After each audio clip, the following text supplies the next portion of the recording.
here. Bones Unfiltered Podcast.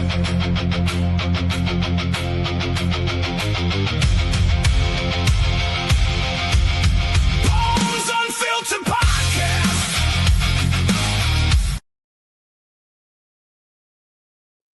All right, ladies and gentlemen, welcome. Finally, we had the last couple editions of the music edition did not pan out. We had some problems with people being able to make it. So I hadn't been able to put out anything in a while. So thankfully, the young man right next to me, Mr. Graysin Slade, is graced me with his presence to be on the show today, and he was quite punctual. We had a little bit of technical difficulties with shit freezing up, but you know, y'all know that's pretty much how it's been going with my show. So we always improvise. But Graysin, it's a pleasure to finally actually see you and finally actually talk to you, besides on the phone. Yeah, exactly. It's been great. Like just been, just waiting. Like we had a great conversation. Obviously that wasn't taped, so no one heard that. It was a private, fun conversation when we met each other. But That's yeah, right. I've been looking forward to it because it flowed so well. And yeah, I was just like, I can't wait to get on the show. And I can't believe anyone canceled on you. Like all that, like it's cool that there's been like a lull in the content of musicians, and then here I am. It's like, it's cool, but I don't want that to happen to you either. But it's great to, if anyone was just hungry for that content, well, maybe they'll watch the Graysin Slade version of the show, and have a good time. So. Absolutely. Well, guys, we're going to get into all sorts of stuff. Obviously, Graysin is going to be a part of the award show that we're going to be a part of. So before we dial him back and we get his story started, just to let everybody know, voting is closed for that, but Graysin will probably most likely be there. And it's going to be November 14th at the Historic Grove Theater in Oak Ridge, Tennessee. So, but we'll get more into that later. But now what I want to do is roll this back, and I want Graysin to start. I want him to go back in time and kind of start when he first discovered that he had talent, when he first discovered that he wanted to do music. And then we're going to progress through his life, because this young man he's had some highs and he's had some lows in life, and he keeps persevering, and he is where he is today. So Graysin, if you would, man, kind of kick us off and let everybody know how you got your start. So I guess, yeah, we just go back to the beginning. Just my first inspiration and why I played guitar in the first place, because it changed my life. I always, kind of just downplay it. I mean, I feel God blessed me with a talent, but the tool I have is literally a piece of wood. And I'm like, this piece of wood changed my life. And it's crazy, just to think how little a guitar is, like what it's made out of is really nothing. It's not valuable at all, really. It's the player, so I'm like, wow, this piece of wood changed my life. But what inspired me to ever grab the piece of wood was I can't remember exactly what guitar solo it was, but I just remember hearing these wailing guitar solos on the radio, and just the ones that give you chills down your spine. And I think I was, teenager, 13, 14, something like that. And the first thing I said, I need to make that noise. Like I need to do that. Like, so I didn't say I want to buy that CD, or I need to go listen to that. I want to go to a concert. Who is that? I want to see them. I went straight to, I need to make that sound. I don't know why, but that is godly, and I have to be a part of that frequency. And and so that's kind of what call me. I'm like, nope, get out of here. That's what my finger went on the screen real quick. But yeah, it was just that's what happened. And so then I straight just asked my mom. I was like, I'd like to get a guitar. Like I need to make that sound. I need to play that guitar solo. Like I don't care about the riff. I don't care about the singing. I don't care about. I just want to solo. I want to just shred these wailing solos. Oh, And interesting. So the music singing kind of came later. oh yes, yeah. That's another. I didn't even want to sing. The only reason I No sang doubt. was because I couldn't find anyone to sing in my band, and then I had a singer that quit. So I decided to carry the band on my back, and I was just a lead guitarist. And then I became a. I didn't realize I knew how to sing. I didn't know I could be a front man with the microphone and all the dancing and the showmanship. I didn't know any of that existed at all until I just had to. And it's crazy what comes out of you. Like, even if someone's watching this now, whatever they are, guitarist, bass player, singer, maybe there's more. You don't even Right. know it.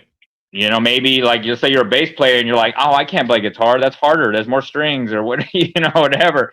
Maybe Hmm. just grab a guitar, start playing it, and you might find that you are way more talented on that than you were the bass or something, and you never knew it because you never tried. Or maybe you Right. start singing and now you're a frontman bass player, like and that's even cooler than being just a frontman. Like there's sometimes you just have these special gifts and you just need an opportunity and you have to have the confidence to just try and push through it. And I just found this stuff and it was just amazing. But Now, all because of circumstances. were you one of those individuals that had just you just automatically kind of could hear and learn to play and kind of learned yourself, or did your mom send you and you took lessons? And if so, like how long of a process was that with your development? So I didn't have any lessons. I wouldn't say it came easy at first. So my mom, first of all, she didn't. She was like, I don't know if we can't afford it, and I don't know if you're gonna, how kids are sometimes. Like, are they going to keep the hobby, kind of thing? Right. Like, so if I go out and buy this equipment, are you going to put it in the garage later, like kind of thing? Right. Right. So it was one of those like, can I find a guitar that someone has that he can use, so he can see if he really wants to do this?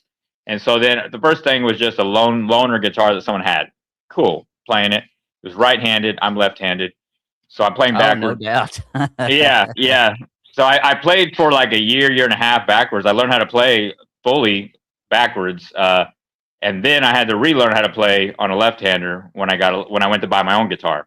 Holy Um, cow! So you did learn both ways. Holy yes, moly, and I can that's still play impressive. the other way, and I'll do it as a trick sometimes because people want to see me play that way, but I don't consistently do it. So Hmm. I have to kind of like rethink my brain. But Hmm. uh, Hmm. but yeah, if I play it for a little bit, I mess around with it, I get back in the zone. Yeah, I could play backwards again, and it is harder. So I always recommend if you are a left-hander and you try to go out and do the backwards thing. Man, when I got a left-hander, my development was way better because it's just the way the formations of the patterns, they're just more conducive to your hand Right. the correct way. So I think I always recommend, and that's what they told me at the guitar store when I went to go buy it. I was trying to buy a right-hander because I was like, I know how to play it. Look, and I showed them, and they were like, they were guitar players, that they always work at Guitar Center and stuff like that. So they're just like, I really think you shouldn't. You should buy a lefty. So they Hmm. convinced me, and then so now I leave the store, can't play because it's left-handed. I've never seen a left-hander before, so I can't even play guitar anymore. I literally just lost a year and a half of my life when I left the store with a That's new guitar. insane. That is And crazy. but like I said, greatest thing. Those guys talked me into it, and I don't know who they are, but they blessed me because I wouldn't. I don't think I'd be playing as good as I am today if it wasn't for going for the left-handed guitar. So I No recommend lefties. doubt. If you hear this, get the right one. It does help. Use the right hander as a trick, but learn the right way because it's like I said, it's so much easier. The way your hand forms to the patterns is easier. So Now, when you yeah. were a teen, did you ever try an experience with any other kind of musical instruments besides the guitar?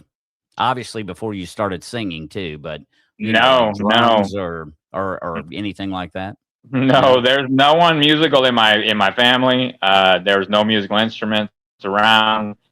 No My doubt. mom liked music. You know, she would sing. You know, like just for whatever. You know, like Mhm, singing in the mhm. shower, kind of fun. You know, kind of thing. Like, but I wasn't around that at all. Wasn't in band. You know, I took music class because you had to in school, kind of thing. But I didn't Right. really care for it that much. You know, you're playing the recorder or something. You know what I mean? Yeah. Like, I you know remember what I the mean? So recorder. like, I mean, like, yeah, I Yeah. got my credit and I moved on with my life. You know, so no, nothing. Never touched anything, and never was. You know, no one. So the whole story goes like I didn't even know I was even any good because I would just play at home. Like I just liked making guitar solos, and I wasn't even any good at it because I didn't know how to play. I didn't have a teacher, and so I'm like trying to go on the internet, learn tabs. What is a tab? Okay, then I learned, you know what I mean, like the tablature stuff, you know. And then I'm like, okay, Mhm. now I'm trying to learn these, and it's like it's very confusing and hard, and you know, I was trying to maybe run before I can walk, kind of thing, because I was trying to learn Right. solos before I even learned how Right. to rhythm guitar because that's what I wanted to do. So Right. it was a whole thing, but I just did it for fun at the house, and I, you know, a few solos were good, most of them weren't very good, and just played whatever. And so when I got, you know, older, you know, I went to college, all that stuff. You know, I was already, you know, an adult. I went to buy I wanted to buy a nice amp. Mhm. So I went to go try some, and um, I think it was Guitar Center or Sam Ash, one of these places. And so I started playing, and I guess by that time I had, yeah, I was pretty good. I've been, you know, playing for years now since I was a teenager.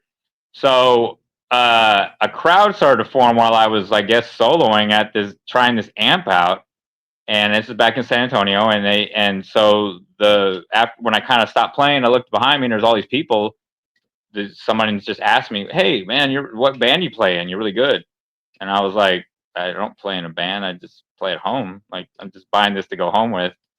And so like it was just a weird experience. And so after that day, I was like, am I good? Like no one has ever told me I'm good. I've never I played in front of people like here and there, like my mom, but no one ever told me I was any good. They were just like, cool, whatever. No And so I was shit. like, cool, so I'm whatever. And so so I decided maybe I should start a band and go see what happens. So I start putting out ads on Facebook and stuff. You know what I mean? Who wants to start a band just for fun? You know, like not serious, just who wants to go play some gigs and jam out and play the kind of music I like that has guitar solos. So let's play some like old school metal and rock and roll and just have a good and blues and let's have a good time. And so I put that out and some guys answered it and we just went out and started playing and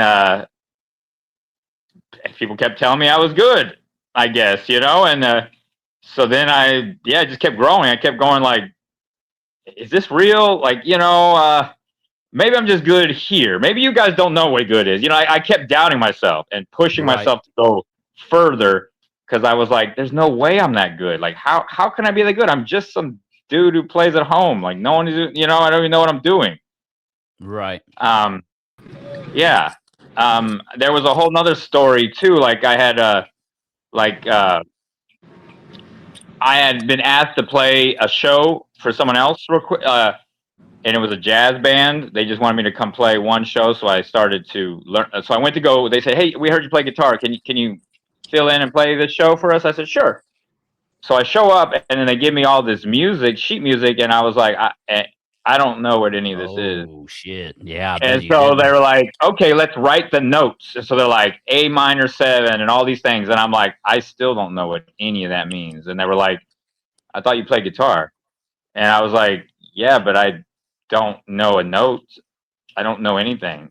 You just did it by Like ear. so I just started playing for them. Like, look, I could play. So I'm like playing all this stuff. And I'm like, but I don't know what any of it is. Yeah. So I had learned by ear by that time. So they were like, oh my, they were like, okay, well, we have here, take the music home, and we have a practice in maybe a week or something like that, and we're gonna get ready for this show. So I went home and I learned every single note on there and came back, and now I can play jazz, whatever, with diminished chords and all kinds of weird stuff. And then it went well. But that was another part of my growth of how I learned a lot of stuff. Mm-hmm. But just to kind of state that, like, how behind I was with not knowing music, like I really didn't take it that serious. I didn't know I was any good, and it was just crazy. But everything just kind of, God just keeps putting these things in my place to keep growing me. And yeah, that's kind of the beginning stages of how I learned and ran into some speed bumps, and it pushed myself beyond to learn stuff. Like I said, I didn't leave that practice saying, "Well, I suck. I'm never going to play again." They said I can't. I don't know what a diminished chord is. I just went and learned them all. I took it serious. I was like, no, That's it's a crazy. challenge. Yeah, Like I can play guitar. I is what I told myself. I'm gonna play. I'm gonna learn this, and I'm gonna go back and I'm gonna show them. And I did. It was great. that's Yeah. So awesome. Well, we're gonna hit the yeah. pause button for just a second. I just Yes. want to Wolf's in here. I just want to introduce you, Wolf. This is Grayson Slade, Hey, and nice to Grayson meet you. Slade. This is Wolf. Nice to meet you. Um, Nice to meet you. I saw you pop in. I was like, oh, I don't want to be rude, but I was trying to finish my story. no. She knew. Yeah, we know. That was all good. Now, I will say, when you first started your band, now what genre of music did you start off with? So after I did so I guess that jazz band thing happened before the other band, right? So I had Mhm. so that was something different. So then now I felt pretty confident, like as far as like the Guitar Center place said, this guy said I was good. I was trying to start a band, but I couldn't find people to start it, and that's why I was waiting for that to happen. Played with the jazz band in the meantime. Um, but then when my band started, it was I would say classic metal is what I started, because I was from San Antonio, Texas, heavy metal capital of the world. Like they love old school, Zeppelin, Black Sabbath, Heck yeah. Megadeth, and what else? Just even just some obscure, trying to remember the things. UFO, they love Dio and all these bands, right? So like that's the kind of stuff we were playing, and anything with, and all these bands have guitar solos. So I was like, yes, this is my thing. So Right. yeah, so that's what we were playing. We started with that. Not really the blues, because that's not what hits in San Antonio. That came later when I went to the Mhm. South. But yeah, that's where I started. That's the kind of music I was playing at first. That is awesome. Yeah, because I saw when I was stalking your all's pages, I was like, man, you're kind of like me. You've got a pretty eclectic, amount of different style genres that you Yeah. participate and listen to. Hmm. So I was really curious what you did start, because yeah, obviously you had to. I don't know if I have the flyer, because I wasn't sure. I was going to download the flyer, but I didn't show it because at first, because I wasn't sure if it was something that had already passed. And I meant to ask you. I don't even. Probably. Yeah, I I think didn't even. everything that's a flyer has passed. I think everything. Like I don't have any new ones. I don't really have time to make flyers anymore. So I kind of Right. just try my best to be like I share stuff. Like when you posted that thing, I was like I shared it. Hmm. Um, it's just so tough with the family and everything. Like it's just changed a lot. I just try my best, but yeah, I don't make like the big old flyers where it's like Summer of Slade and it's got like all the dates that I'm going to be traveling to and all that. I just kind of try my best to announce as I go. Now, once you did start your band, and you all did you all do any performances in other states, or did you kind of remain where you were because it was so early on in the process? Yeah, so we didn't go anywhere besides suburbs of San Antonio kind of thing. Mhm. I think maybe a small town that's like an hour away, hour and a half away, something like that. It was hard to get started, and then Mhm. it was just hard. It was, and then the type of music we were playing, it a little bit better in the city. San Antonio really likes that music, but it was a little harder to get out of there. And then every Mhm. city sometimes has their own like gatekeepers. Like there's a lot of gatekeepers around. yeah, certain cities are worse. Like I feel like Houston's one of them. Like it's hard to get in. No one wants you in there. They don't give you a chance. Yeah, so there's some that are like that. Knoxville's really bad. So there's a lot of cities that just won't let you play unless you Mhm. know someone or you pay to play. Yeah. Um, Yeah. yeah. So I Now didn't really get out very much. now how many piece band were you all when you first started? So I was trying to make a 4-piece band, and that's what we were at first, and that was Mhm. with the singer, right? So I was like, okay, uh, I'm lead guitar. We get a drummer, a bass player, and then singer, maybe with the rhythm guitar or something like that. So at least 4 guys, and then we'll see what happens from there. And so when we first started, that's what we had: a rhythm guitar, singer, and then I had to get rid of him, and then just different things. It just kept falling apart. It was tough. We played like one show. Bass player and singer had left because just control, weird things. One show and they already had big heads, So uh, and then I was like, okay, I'm the only guitarist in the band now. Let's cut it to as least people as possible because everyone just gets egos. So Mhm. I'm like, okay, so one guitar now, it's like we just need a singer. That's all we need. And I tried out a few, and the way I got singing was we finally found this guy. Man, he was good too, like singing Judas Priest and stuff like that. Hit high notes and shit. And I was just like, man, we're ready, man. I was like, we're good. Let's play. I booked a show because that's also one of the things I'm known for. Like, you join my band. If I like you, I see potential. We'll have a gig in a month. You better be ready because I don't wait. I don't play like if you're not ready. Yeah, I can't. I don't have time for you. Like if you can't play a show in a month, then you're the wrong guy. So because Right.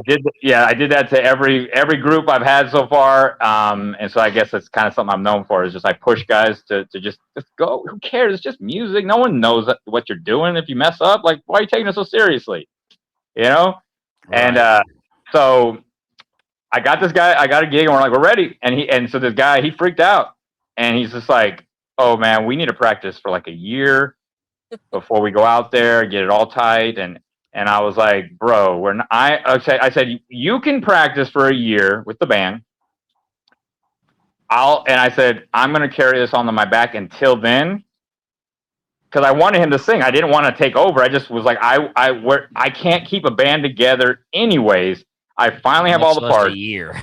Yeah. These Yeah. guys are not going to wait a year to Right. play a gig because we Right. had already been waiting. Like I think my drummer and me were the only original guys in this band after I got rid of the other two. And I think at this point, we were in the band for uh, a year and a half. And we played one show because we No played doubt. one show and fell apart again. And then I could not get a bass player. I couldn't get a singer. I couldn't get the guys together. Um, so I was like, we're not going to wait another year, man. We've been waiting a year and a half. Yeah, that's a long time. Yeah, the I bass don't blame you. player had joined, and he only been in there for like a month longer than the singer, maybe, or a few weeks longer than him. Like everything just came together. So, so I just told him, you're just gonna have to keep practicing, and we're just gonna do this gig because I'm not canceling. I never cancel. I still have never canceled a show, and so and I played shows by myself because the band canceled, but I've never not shown up. So I was just like, we're gonna do this, and so I start singing. So I don't even know the words to these damn songs either. I got to get my charger though. So hopefully the phone doesn't drop. Where's it at? It's right over there. Okay, my wife's gonna get it. Okay, but what was I? Okay, she's gonna plug it in too. Sweet, thank Yeah, you. you were talking about how you would even do the gigs, even if the band they just Yeah, bailed on you yeah, or yeah, and I'll didn't tell you those show. stories too. I've done that at least 4 times, I think, Mhm. in my career. I've shown up, played by myself, got paid full band pay because the bar is always like so shocked that I showed up, Right. and so because I said I'd never cancel the show, and it's just something I'm known for. When it first happened, I didn't know what I was doing. I was scared, whatever. Now it's like my thing. I never cancel. No one can show up. I don't care. If I don't show up, I probably died. Like that. That's just what happened. You know what I mean? Like, because I've never not shown up.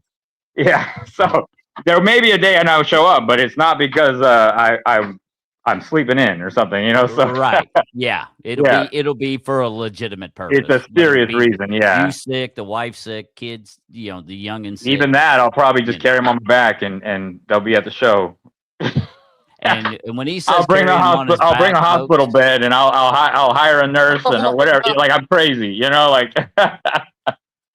Well, and he makes this joke about carrying his kid on his back, but this is not a joke. As a matter of fact, I'm going to show you right now. Now, yes, I do have a couple photos with his child in there, and I want everybody to know that I intentionally chose ones that did not show the child's face because they do a pretty good job of their Facebook of keeping their child's face out of it. And I can respect that. So, I just wanted to throw that out there too before we get started. But what he's talking about, and I thought this was so cool. This is one of the coolest photos, I think, because it shows a dad with his kid. He's still doing the gig, so he has to improvise. So what does he do? Well, Pam. Sound asleep on his back, and he's sitting there performing with his son strapped to him. That is just the coolest and the cutest thing, man. It's so adorable. And I mean, you could tell the little guy is just he's knocked. But yet there he was, and dad's still performing, even though he was on child duty at the time. Yep. And it's not and for those out there, he's not on child duty because he doesn't have a significant other, because he has a very wonderful significant other. Say her name again to make sure I pronounce it correctly. Is it Kayla? It's just normal Kayla. Okay. Yeah, it's just spelled different, but yeah. I just didn't want to butcher her name, but but Miss Kayla, we're going to get into her too because I mean she's also incredibly talented, and they now are, I guess you're still doing stuff together. So obviously she's on stage that show too, right there. Like, she's just not on camera, but she's playing the bass at that show. She was. Yeah. So we're there. So it's kind of like, well, we don't have anyone to watch our child because we're both on stage.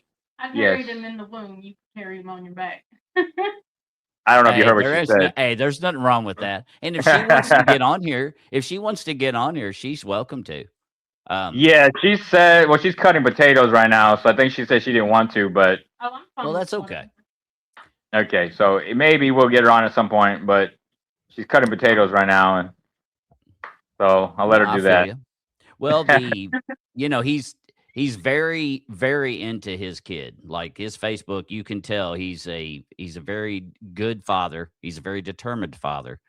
He's determined to succeed in music, but also he's determined to take care of his family. And here's just another picture of the little guy, him sitting there feeding his boy, Yep. And what is he, about 2 years old in that photo, maybe? Or well, now he's almost 2. So he's probably only, year and probably a little less than a year and a half, maybe. Nice. Because I don't know when that is, but we've been here where that's a different house. That's in Bowling Green, but we've been here for like 2 months. So that's probably like 3-4 months ago, maybe. Oh, so really? A year and a half, maybe. Yeah, he was there. Now, how tall are you? Are you a tall fella? 6 foot. So you're a little bit taller than me. Yeah. You're right around 6 foot. I was going to say, because man, for his size, I mean, based looking at this photo, he looks like he's got really long legs. He's long. He's definitely long and tall, and he has really big feet and hands. So I do think he's going to like. Maybe I don't know. How are you? Almost like a dog, like where they're like when they have the little puppies have big old paws. You're like, that's going to be a big dog. I don't know if that works for people. But I think it will. Like, I think he's going to be a big man. I think he's going to be bigger than me, probably. I don't know. That's what I think, but we'll see. Now, Kayla, how tall is Kayla? Is she tall, or does she have tall family members? She's 5'5". I'd say, I mean, I think her brother is probably like maybe 6'1" or something like that. So pretty comparable to your. Yeah, he's a little taller than me, but yeah. But not by And much. your dad's probably maybe slightly shorter than me, maybe like 5'10", 5'11", so they're not super short. They're, but her brother is a thicker guy, like, bigger bone than I am. So that's why Right. I think he might have got that gene, because my family is more like myself, thin, like, uh, just the bone structure, right? Like, not that everyone is like lean like myself, but like just bone structure, right? Like you're not hugely wide. You're kind of narrow, and that's my family. So I was like, I think maybe he got it from that side, where he's gonna be a little bit bigger, like like a linebacker style, like a bigger guy, Right. And you could tell he's lean, folks, because this picture here, right there, I mean, you could tell Oh, how yeah. lean. Yeah. You, Yeah, so I was like saying, like, not everyone in my family is that lean, You're thin and lean for sure. There ain't a whole lot of BMI there. That's yes. success. That's for sure. I definitely take a lot of interest, and I wasn't always like that either. My boy got me into that because I saw how much junk was in the foods. So I didn't want Kayla to eat crap because my son was in her stomach. And so I started changing our diet. I cut out sugar completely. So I haven't had white sugar in like 3 years. No doubt. That's awesome, dude. That's awesome.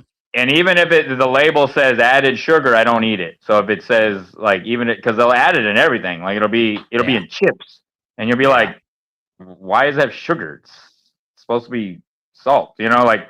So I'm like, and it'll be like a lot. It'll be like 9 grams added sugar. I'm like, I don't think so. Like you're just trying to fatten me up. I don't like that. So I won't eat any of that. So I read every label. My son has never had white sugar, and we don't have it in the house. So anyways, I leaned out. I lost 40 pounds without.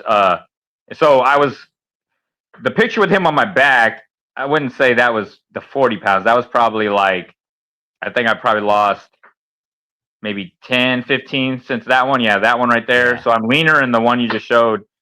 That one, probably about 15 pounds more I lost since then. Just from cutting the sugar out. That's awesome, dude. Yeah, cutting sugar and white carbs. Well, I noticed on yours and Kayla's page both, you all definitely, it seemed where you could tell you were into the more healthy food choices. A lot of looked like Mediterranean dishes and stuff like that. Yeah, that's what I cook if I can, because I am Jewish, so that's kind of my culture. So I eat a lot of. That's what I would cook mostly, but a lot of times I just throw something together because it's like you're just pressed for time.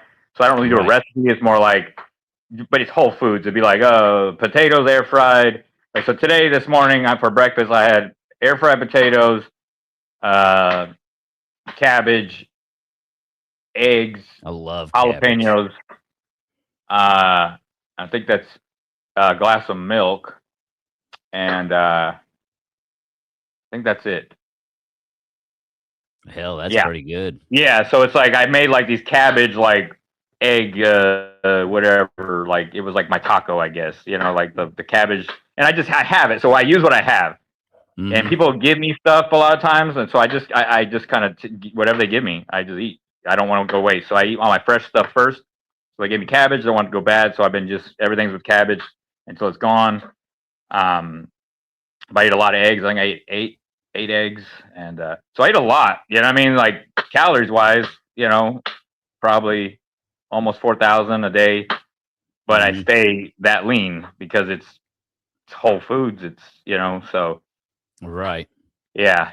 But I just just white carbs. So no white rice. So I only eat brown rice, wheat bread, 100% wheat bread, like oatmeals, things like that. Pasta has to be whole wheat as well. I don't eat any white pasta. and no sugar. And I lost 40 pounds from that. And then when I wanted to get more cut, I did have to start looking at my calories and stuff like that and protein. Right. Hit the last like 8 pounds off because I think I ended up losing more because I was like, man, I can see my abs. I want to see more. I'll be ripped. So I got that far. I was like, now I want to be ripped. You know. I feel you. Hell yeah. Now, yeah, but if you the property you live on, do you have a garden? Do you grow a lot of your stuff? Or do you just pretty much, if people offer you fruits and veggies, you're just like, yeah, I'll take it? So they wanted to have a garden. One person has a small garden, and they gave me some of their stuff when they have too much. They asked if I wanted to start one myself. I said, sure. So they finally tilled me some land over here, and I planted, but it was like late, like literally, I think it was July 26th is when I planted. So I only could put winter crop, like late crops in. Yeah. And then the mower guy ran it over like literally last week. So I was just like, I guess he was off for a while, so he didn't know that I had planted. So I had this tomato plant growing, and he just sawed it off and whatever. God will bless it. Maybe the tomato seeds flew everywhere, and we'll have tomatoes everywhere. Like it's all good, you know. Well, that's one way to be positive. Yeah, so like, I just see the best and everything. Positive. So that's very. So yeah. Yep. So I was like, and then some of the other stuff didn't get hit. So I had some radishes and things. We'll see what happens. But I am trying to grow some stuff. I have grown a lot in the past and the other properties I've been in. So I do that. But mainly, I said most of my food source is pretty much what everyone just gives me. There's so much produce around here. Mm-hmm. People have too much, and they just give it to me. And they ask how much can I eat, and because they look at me and they probably think, oh, he doesn't eat that much. Yeah. And I'm like, well, how much you got? So like this other day, this guy was trying to get rid of some eggs. He's like, they're gonna go bad. I need to get rid of some eggs. How many do you really eat? And I was like, well, when I don't have that many, like on a bad day, I think I eat about 9 a day. And I said, but I can eat more, and he's like, how many you got? I was like, I eat based upon what I have. I don't really eat. I only eat for flavor on Shabbat once a week. Every other day, it's just to separate the mundane from the holy. Like, I partake in the beauty of the world one day a week for God, and every other day is just like business. So if I'm eating only 20 eggs and I have no salt, no flavor, just that's all you got, and that's what I'm gonna eat because that's what I got. If I'm only eating cabbage, that's what I got. Whatever. So that's how I eat during the week. So I told him, I was like, well, I'll eat as many as I can. I said I could probably literally eat. I could probably 3 times that. I said, a day easily. Right. Because and so he gave me 16 dozens of eggs, and I think it took me a little like a week and a few days to eat it all, with my family too, because they eat a few. But yeah, I was eating like 20 eggs a meal. Crazy. But yeah, that's how I get my food. They're just like, I have too many zucchini. Can you eat them? Yeah. I can eat them. Yep. I'll make sure those go into someone's stomach, and it'll be mine. For my family. Because I was like, it won't go to waste if you give it to me, is what I say. Like, again, spread it around, give everyone what they need. But if you are going to throw it in the garbage and it's good food, give it to me. I will prioritize eating it. And so, I sometimes only eat potatoes if that's all I have. Besides my protein, I have to hit my protein and my fat goals. There are 2 things I do watch. But once I get that in, like the rest of your calories, so like if I eat all my protein and 1,000 calories and I still have like 3,000 more, well, it's 3,000 of potatoes because that's what I have, Right. And nothing else, I got all this other stuff that I might want to eat. I'm like, man, those chips look good. Nope. Those are packaged. Those are going to last. Don't eat that. Canned food. Nope. That's going to last. Can't eat that. Fresh, I go for. So yeah, so people give me a ton of stuff. The farm eggs, they do have farm eggs here, tons of them. So that is a huge source of things I eat is eggs. and then people just potatoes. They had a huge beet crop a few weeks ago. No one wanted them because they're beets. So I took like I had a whole produce drawer full of beets. Ate them every day. So much, I mean, which I didn't know, but your pee will turn red from eating too many beets. Yeah. I didn't know that, but that's how many beets I was eating. And I was like, so at first I'm just like, oh shit, am I bleeding? What's up? What's going on here? You know? But yeah, it's like you eat blueberries. You eat a bunch of blueberries and you'll shit green. Okay, well they just gave me some blackberries yesterday, so I don't know if those turn anything, but that may be interesting. So not we'll find out about that. I haven't started eating them yet, but we just got them yesterday. But yeah, so people just give me stuff, all the whole foods, everything else I tell them no, like I don't want it. Like if it's again the white carbs, you're trying to get rid of bread that's white. Nope, no, I will throw it in the garbage, give it to someone else. That stuff I don't eat, but all the vegetables and meat and eggs, yes. So we eat very well here. But you eat clean. And Clean, there's nothing wrong with that. I mean, Yeah. there's so damn much preservatives and shit now that, you know, Yeah. a lot of stuff's just not good for you. No, Even if they act like it is, you know. Yes, it's not. yeah. Exactly. That's why I was like surprised when we got pregnant. I was like, wow, that's supposed to be healthy. That's worse than the junk stuff or that they say is bad for you. You know, I'm like, Yeah. what? So I'm like, no, I'm not eating any of this anymore. And I said I cut weight. So I always just tell people that's and I didn't cut anything out. Like I ate like a king, just no sugar, no white carbs, and You I just lost cut 40 out the pounds. bullshit. Yeah. Yeah. And then when I wanted that extra, I think it was like 8 pounds to really, because I wanted it to be cut, that's when I had to try. But not everyone wants to be like that. So like you literally could just be in great, good, thin shape, healthy, just by cutting out that stuff. So I always share that with everyone I know. Yeah. That's good advice too. Yeah. It's really good. Now, I used to drink a lot of sodas, especially when I worked EMS. I would sip on a damn soda all damn day long. And I started to get a little bit thick there towards the end. Yeah. Those liquid ones, man, that's tough. Yeah. Yeah, it is. But I tell you what, the turning point for me was when I got the kidney stone. Because oh my God, because I had it and I was the first one, and I knew as soon as it locked up, I was like, oh shit, I know exactly what's going on. So we went, and of course they tried to break it up. They tried to go in and retrieve it. They couldn't get to it, so they put a stent in, and it took 10 days for me to pass that son of a bitch. After that, I hardly drink any sodas. I'm like, screw that. I'm like a water guy, or I'll do like, like apple cider vinegar and like lemon concentrate, and then mix it with water, which tastes like shit, by the way. It's terrible, but it's better for you than the alternative. So yeah. But just want to take a quick second to say hi to Hell House. He's in here. If you don't know who Hell House is, he's one of the guys. He does a lot of promoting and stuff. Like he just did what they called Boots Camp up in it was Illinois, correct, Wolf? You were it was Summersville, Missouri. Oh, Summersville, Missouri. I don't know why the hell I cannot get my head wrapped around that. But Wolf, she actually went up there to Boots Camp and did she collected a lot of content because she's going to be starting a TV show on Amazon Prime and stuff with different content.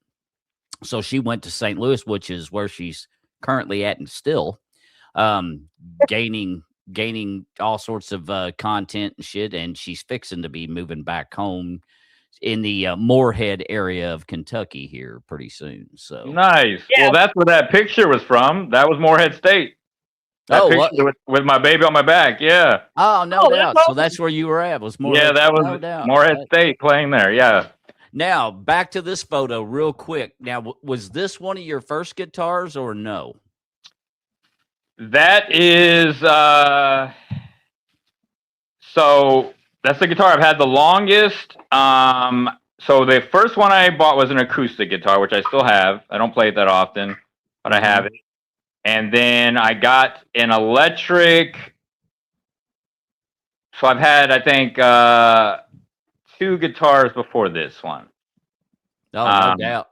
Yeah, but that one. So the other one was like, it was a right-hander that my mom got me. That I switched it to a left-hander. Switched the strings. It was a it was a King V is what the shape was. So it didn't matter about the cutout. I don't think I have a picture of that one. I don't know. No, that was long. That's before. I was going to say I don't that was think when I I was a saw kid. that. Yeah, that was like the first one, and then I bought one off of I think Amazon for like $99, I think. Right. A real right-hander, I mean a left-hander, just to just wanted to have a guitar. Was that pretty your much. blue one?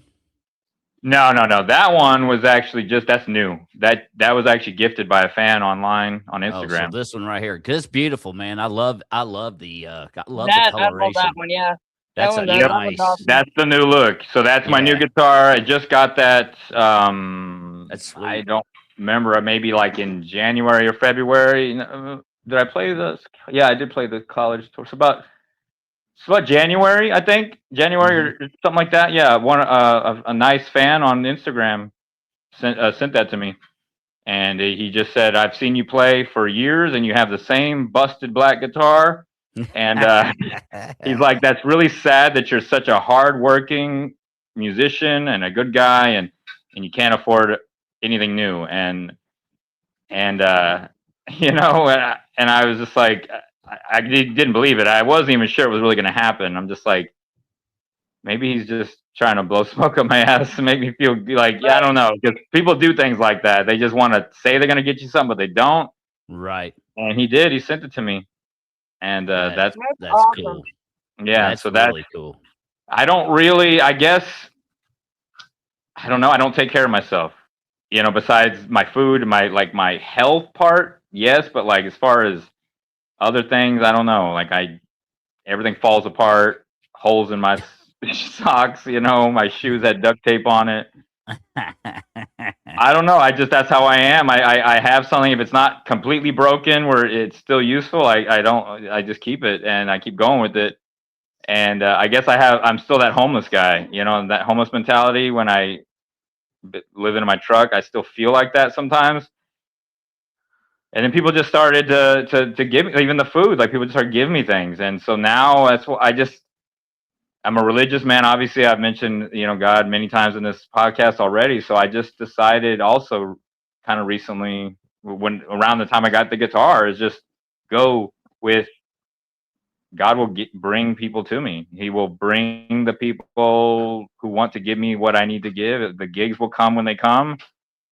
If I don't have it and he's not giving it to me, I don't need it. So that's why the food. Right. That's why I eat the crap.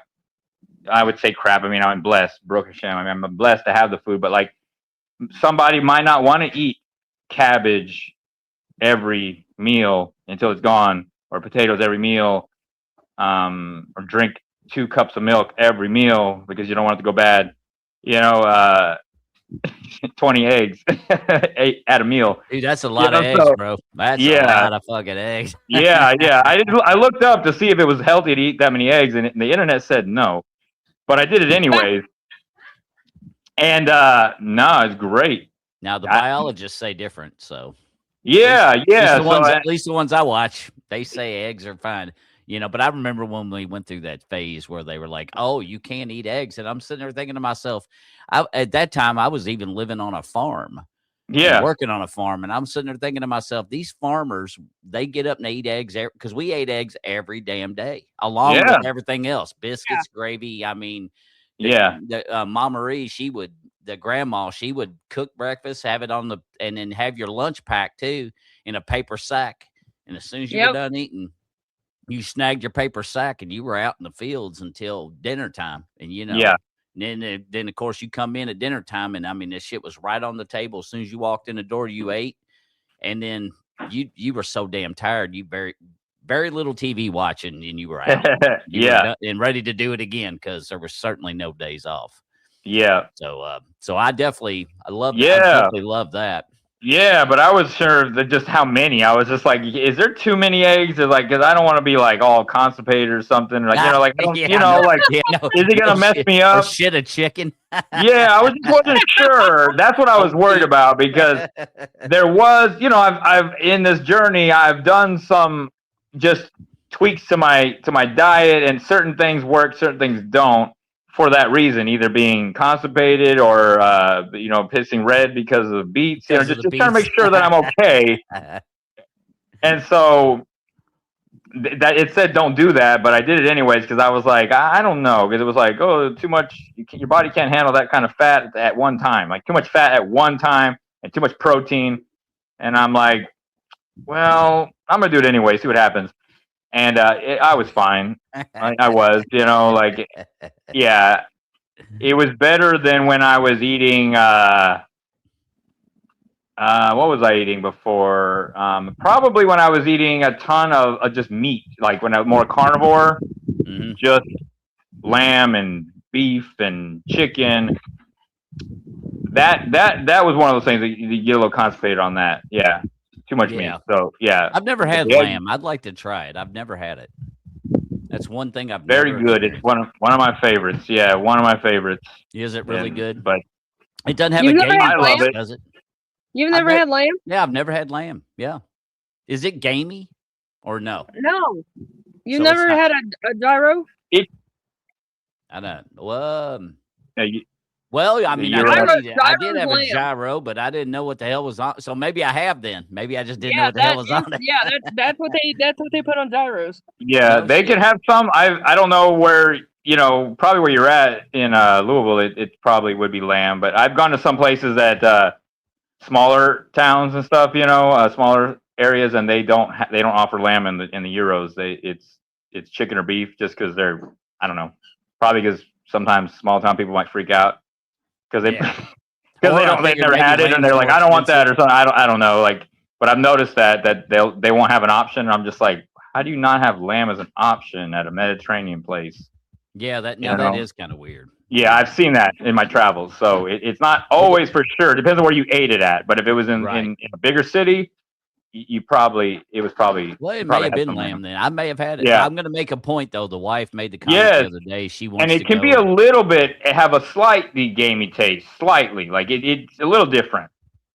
But the older the animal gets, that's the more gamey it gets, right? So if you eat goat, you eat sheep, like those will be a little bit more. So like when I eat goat, yeah, that's quite gamey. Yeah. Yeah.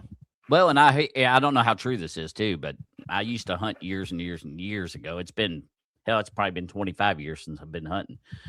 But I did hear too. It's also if you kill it yourself, it affects the taste based on your shot.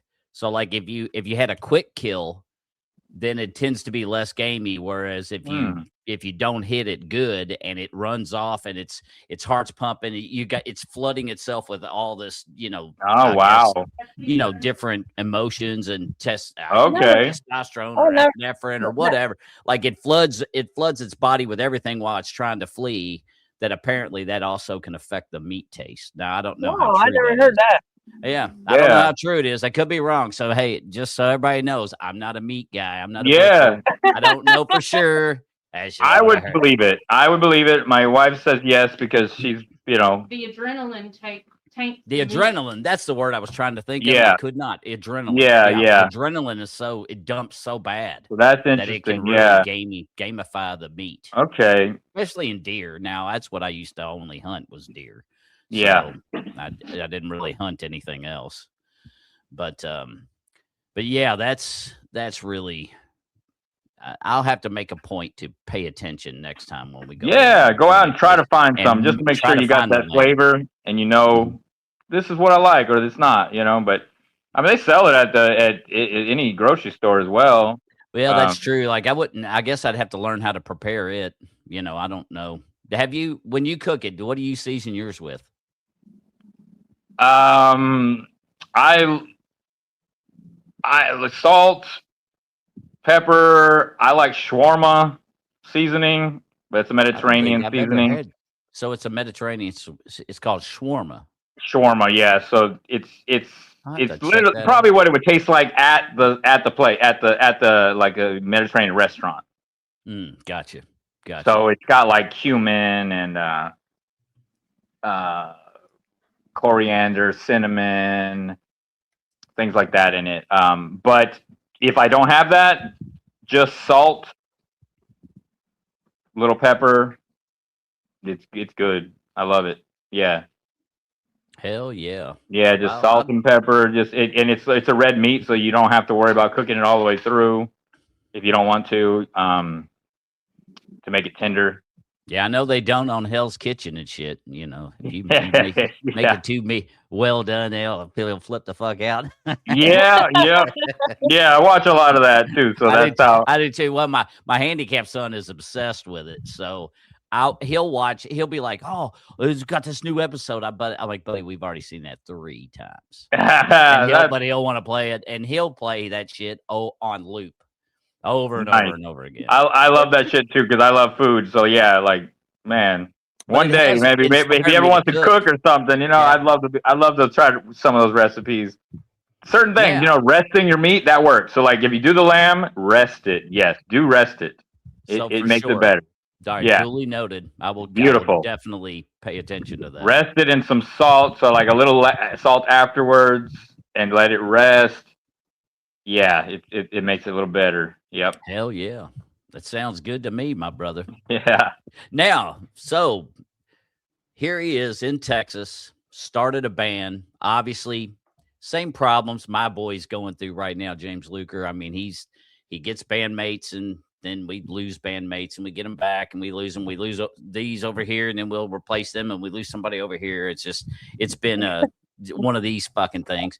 Yep. So I can only fathom. So that brings me to my next question. Once you were in Texas, obviously you didn't stay in Texas because you went to Bowling Green, you've been to Indianapolis, and those are just the 2 that I know of. It may have been more. So what now pushed you to leave Texas, and is that when you experienced the homelessness that you went through with your lifestyle?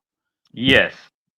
So I guess we'll pick up where I was, just kind of finish the story, is I had to learn the words of the songs, right? Because I had to take over for this guy that was going to wait for being a singer. Oh, yeah. Yeah, that's right. So I learned the words. So I'm sitting here like I'm driving, singing lyrics, fucking them up, going like, damn it, what was that word again? Looking on my phone, like pretty much prepping myself to know the words. And I'm bad with lyrics. That's one of my weaknesses.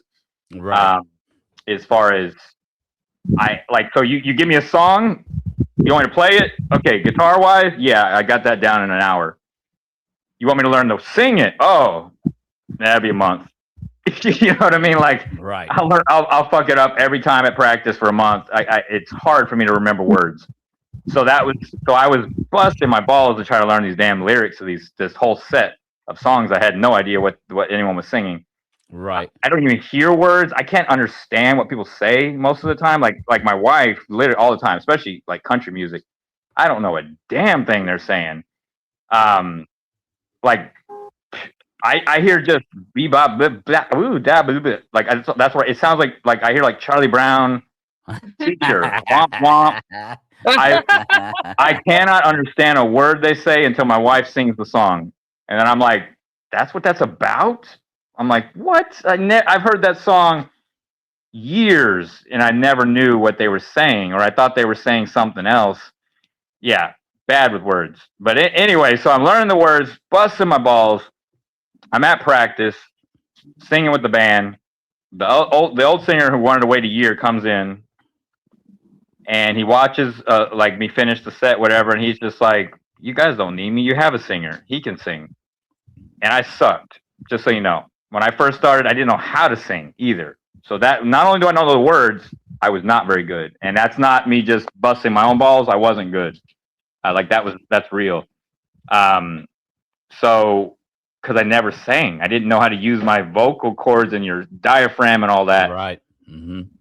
So like I was just not very good at it. Like I could sing a little bit. Like I wasn't as the worst, but I was definitely below average. You shouldn't be singing. But I thought to myself, I'm good enough at guitar to where when I play a solo, the people will say, "Oh, that's why he's in the band." We'll give him a pass. That's where I thought I was. Like, so I was below average, but not screeching a chalkboard with your nails, but not good. But my guitar solos were on the other end, so I was like, they'll think I'm cool. Okay, so that's the only reason why I was able to even go out there with a straight face. Right. Well, the singer, he's like, you got a singer. He probably saw my one good moment that I had, and you know, because certain notes I can hit, and just not all of them. Because we're talking like Led Zeppelin, and we're doing, you know, like that's some tough shit, bro. Judas Priest, like, you know, I'm like, damn, dude, like, shit right there. Yeah. So I'm like, it wasn't all good, but so he just says I'm good, and we're good, we're out, I'm out. You got your singer. So I look at the guys, and I'm like, okay, this is what the plan is now. I will carry the band on my back. I am not canceling gigs. We are not stopping this, but we will look for a singer, and we will find one. Someone in the crowd will be a singer, I told them. And they will come up to us and say, can I join your band? And the guys are like, oh, okay, yeah, that sounds like a legit idea. So I said, until then, I'm the singer, temporary. Let's just do this. Let's keep practicing. So we kept going. We played the gig and kept playing gigs. I kept getting better. Started finding that I was a front man, a showman. Like I was, you know, pointing at the crowd, you know, and doing all kinds of things. And people really liked my show, liked me. And so then I was like, I guess I'm the singer. And also while I was driving, I'm over here doing diaphragm things and looking up singing lessons on YouTube and following their la la la la la la la, like doing all that crap, you know, while I'm driving all the time. Until I learned how to sing. So I taught myself how to sing, and that's how that set off. And so then we're just playing gigs, but still hard. Like you said, it's hard to get gigs. No one knows who you are, even if you're good. So we're playing like maybe once every 2 to 3 months. Like it was hard to get gigs. Yeah. And then I had that big show, this band Zero the Hero in San Antonio, which was one of the guys that I had just looked up to, the guitarist of that band. They had a cancellation, and it was a charity show, and they asked me to play and to fill in, and I said, hell yeah, it was a dream come true. Mm-hmm. Played for them at a nice bar, Fitzgerald's in San Antonio, where, you know, you get seen, everyone kind of knows where you are. And since that day, we started getting booked like all the time, every weekend. Wow. You know, multiple times a weekend, you know, after that show. So, because all the other bands liked me, they were like, oh, I want you to open for me. I want you to this, blah, blah, blah. So it just all happened, right? So then I started rocking and rolling, doing this, and I'm like, okay, I want to see how far we can go now, right? So now this is the next level. Right. Let's go to Austin, Texas, because that's a music town. Mm-hmm. And I'm gonna go all in on music. So I'm gonna quit my job, and we're gonna play music, and I'm gonna go to Austin, and we're gonna make this happen. And the other guys were kind of like, well, we can't move because we're older guys and this and that. I said, that's fine, but Austin's not that far. You come play with me if I get a gig? They said, yeah. So I said, cool. So I'm gonna go to Austin, live there, get us all the connections, and then we're gonna get gigs, and you're gonna come up and play with me. That was the plan. 2019. You need something? Okay. 2019. And I was gonna move summer 2020. That was the goal. COVID happens, everything shuts down. Yeah, I had already quit my job. So I got no job now, no music gigs. You know, so the band breaks up as well, and that's due to political differences. You know, because that was a time of this and that. You know what I mean? Like right, different sides. People drew lines, and it got real hairy. Yeah, so some people said, you know, didn't want to be around people. Some people said, I don't care. You know, the one guy in the band didn't want to be around us, right? Because he said we get him sick or something. So, and then the other guy just kind of was like, I don't know. I'm not comfortable with you anymore. Cause I was like, look, I need to keep doing this. I didn't want to quit because of something stupid. Well, yeah, and you had like to make COVID, money. you know? I was like, I didn't want have a to job. fail because I suck. You know what I mean? Like I want to say Right. I gave it all and I did not make it as a musician. Not why didn't you make it, Grayson? COVID. What the Yeah. fuck's that? Yeah, I You know, feel you. like 20 years later, talking to my kids. You know what I mean? Like, what the fuck's that? Right. Something No, I happened. The understand. government told me I can't play. I thought you were a rock and roll guy. You know what I mean? You let the government talk to you? You know what I mean? Like, fuck the government. Like, you know, that's what hoping my son tells me that, you know, in 20 years, because that's a rock and roll kid, you know? So I was like, no, this is not happening. And so the other guy was scared of that, my attitude of that, because, you know, not a lot of guys were rock and rollers. You found out who was a rocker and who wasn't. And so I was like, so the band broke up, and that's when I became the one-man band. I said, I'm gonna get my fucking laptop. I'm gonna make a band.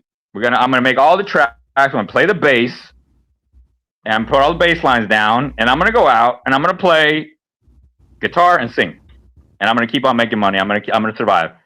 And so I did that, and that was kind of during the first shutdown time where everyone was like feeling it out, and I wasn't even sure what the hell was gonna happen. So I was kind of like, I'm just sitting here with my laptop. Cool. Perfect. Then things kind of opened up a little bit, like outside stuff, right? You know, farmers markets. And I'm like, hey, I could play a farmers market. And all the bands in San Antonio had quit or they were scared. And so when I'd call somewhere, they were like, yeah, no one wants these gigs. Yeah, come on down. And so I changed my set as well. So I changed it to play Tom Petty and blues, and because I was like, I'm playing farmers markets and restaurants now. I'm not playing, you know, heavy metal clubs. Yeah, they're probably not big into the heavy metal. Yeah. Yeah. So I started taking up all these gigs and stayed alive, right? Doing it. Right. And I'm like, and so I was hungry for these gigs, and I was staying afloat by myself. Now I realized I don't need a band. I can go anywhere. I'm going to go on tour, and I want to find out if I'm actually good. Again, trying to test myself, or if San Antonio maybe is the worst market ever, and I'm only good because I live in San Antonio. You know, I have no idea. I've never been outside, so I'm like, let me go find out. Let me go wherever I can go. So I start making some you know calls and stuff, and the South, you know, Alabama, Tennessee, places like that were like, yeah, we rock out here, like, and no bands are out. They're all broke up. If you come out, we'll let you play. We'll let you live at the bar. They said, you know, like we'll give you sleep right here. We got a couch, and I'm just like, and we'll give you food. And I'm like, yeah, I'll be there. Let's schedule it. So, so then I'm like, okay, now what do I do? And I was like, I'm gonna sell everything. Fuck it. Why come back? Burn the bridges, burn those ships behind you. Let's go. And let's just do this. And let me take all the money I have, jump in my truck, and go town to town and be a real blues man. Make my own tour, make my own way. Had you met Kayla yet? No, I met her on the road. So you still hadn't met her yet? Okay. No. That's why I said everything I owe to that piece of wood. You know, even my son, my wife, everything is because of a piece of wood.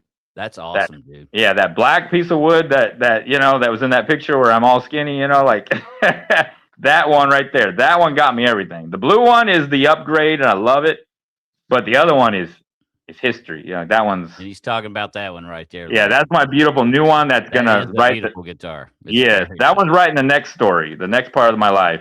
But the other one is what I owe everything to besides God. Obviously, he gave me that guitar, but what kind of guitar is that? Ibanez? This Ibanez, yeah. He got me the exact same brand because he says your other one was Ibanez, so he says you're an Ibanez guy, and I'm like, okay, yeah, sweet. They make good guitars too, man. They do. They make. I don't really know. I'm also not a gear guy. I'm so not. I don't know anything about music or guitars, right? Unfortunately, like I said, like my going to the jazz band and being like, I don't know what I'm doing. Right. That's who I am. I'm not a gear guy. I don't know anything about anything. Like I just play. I get lots of weird looks and talks from musicians out on tours and stuff because they'll ask me questions and I'm like, I don't even know, man. Like it says Ibanez. I don't know if this is even a good guitar. Oh, yeah. You know, like I don't know. Like, you Yeah, know, Chris Wells is watching. He says that's his favorite guitar brand too. And I tell yeah, you what, most at least that's what I've seen. Most of the metal guys and stuff that I've listened to, it seems like Ibanez seems to be one of yeah, I love it. I the like it, big but I brands don't for really that know anything else. genre. So like, Yeah. I like when they say you're an Ibanez guy, I'm like, I am because I am, but I haven't really had any choices, you know. So Right. I don't know, you You know, did like, because that's what developed in front of you. So yeah, that's what I fair enough. got. The reason I got an Ibanez is actually because it was the cheapest. There's only two guitars that were left-handed in the store because Yeah, left-handers I you don't get, bet. Yeah, you don't and have a lot of options like you do it was for righties. cheap. It was cheaper, and it had a lot of frets. Like I like the solo, so I don't like the ones that stop like at 19 or 20. Like I want like 24, 26. Like I want a lot of frets. I want to go down there and hit some high notes. Right. You know, so that's why I got the guitar. I think it was only 250 for the black one. That was the cheapest one they had, I think, at the time back in the day. Right. So the one I have now, I believe, is I think it's in the 600s. So it's a more quality guitar. That's what the guy told me when he sent it. Yeah. You know, he's like, I want you to have a better guitar because you deserve it. And you know, so I have that mission now. I need to go out there and rock with that guitar and make sure that I deserve it. You know, do some good, spread some light. That's awesome. So, yeah. So that's what. So that's how I came about going on my first tour and leaving Texas. Was COVID. COVID again. One of those things changed my life for the better. Whole trajectory changed. Yeah, that's the funny thing you say that because COVID actually started me podcasting. Yeah, you see, I like didn't know that.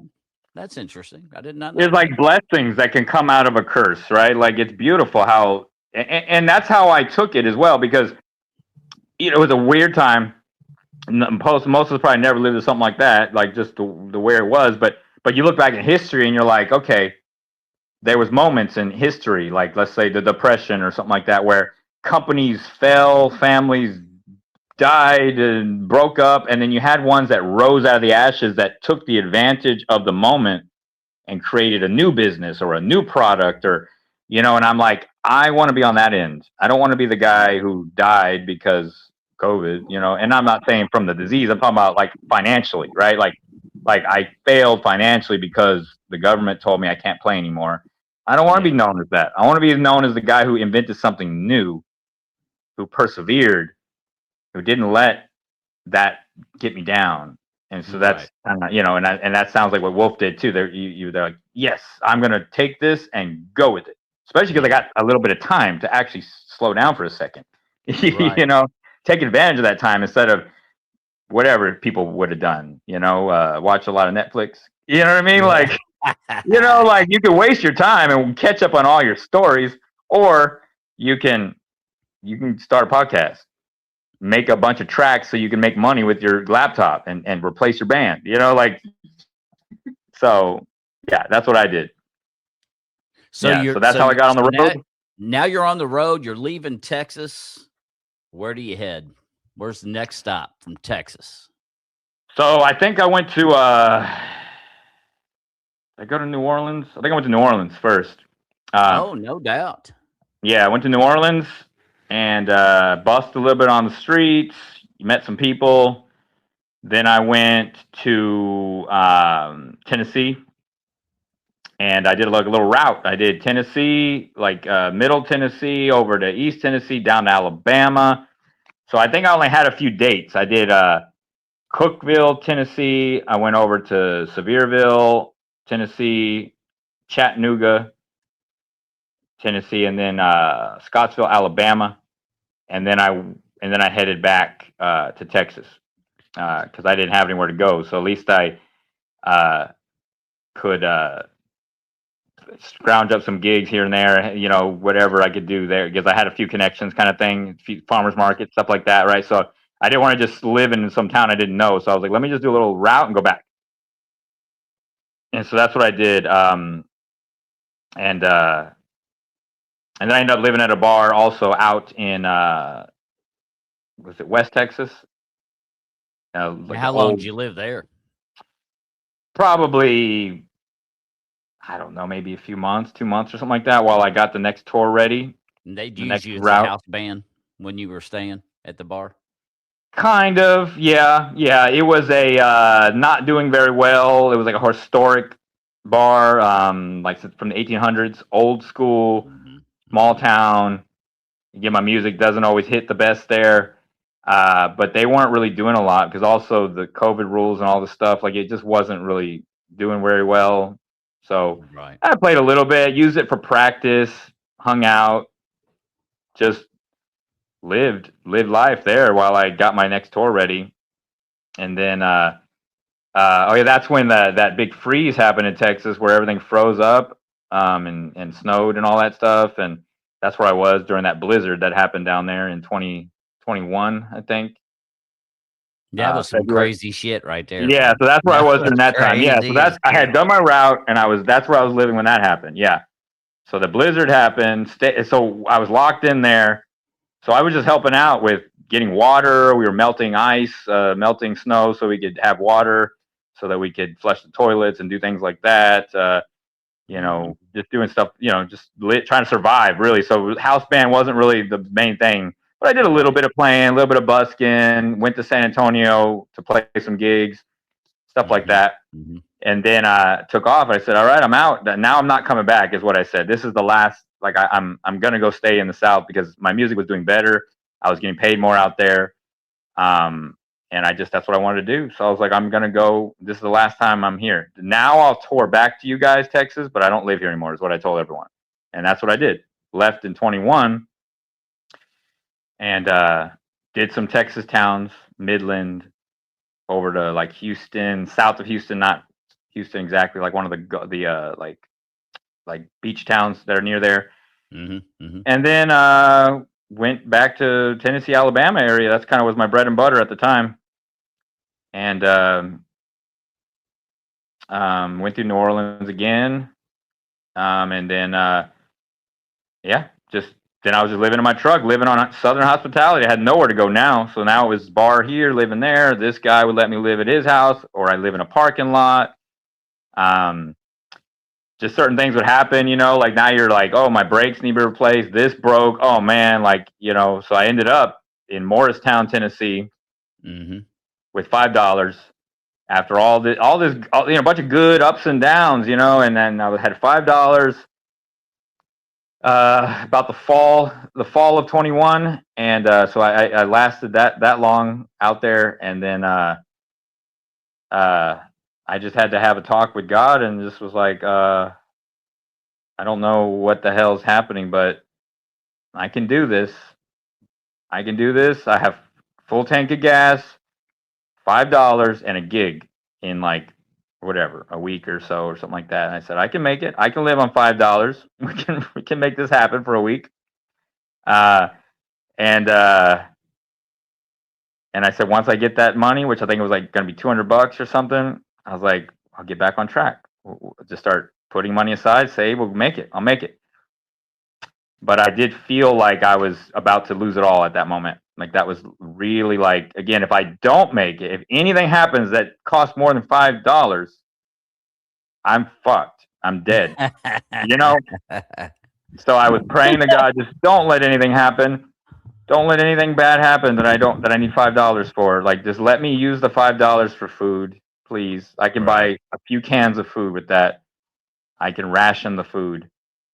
I was eating, like I would open up a can of like corn or carrots or green beans, and I would eat like half of it, and then I'd eat the rest of the half for dinner. I was like, leave it was bad. Yeah.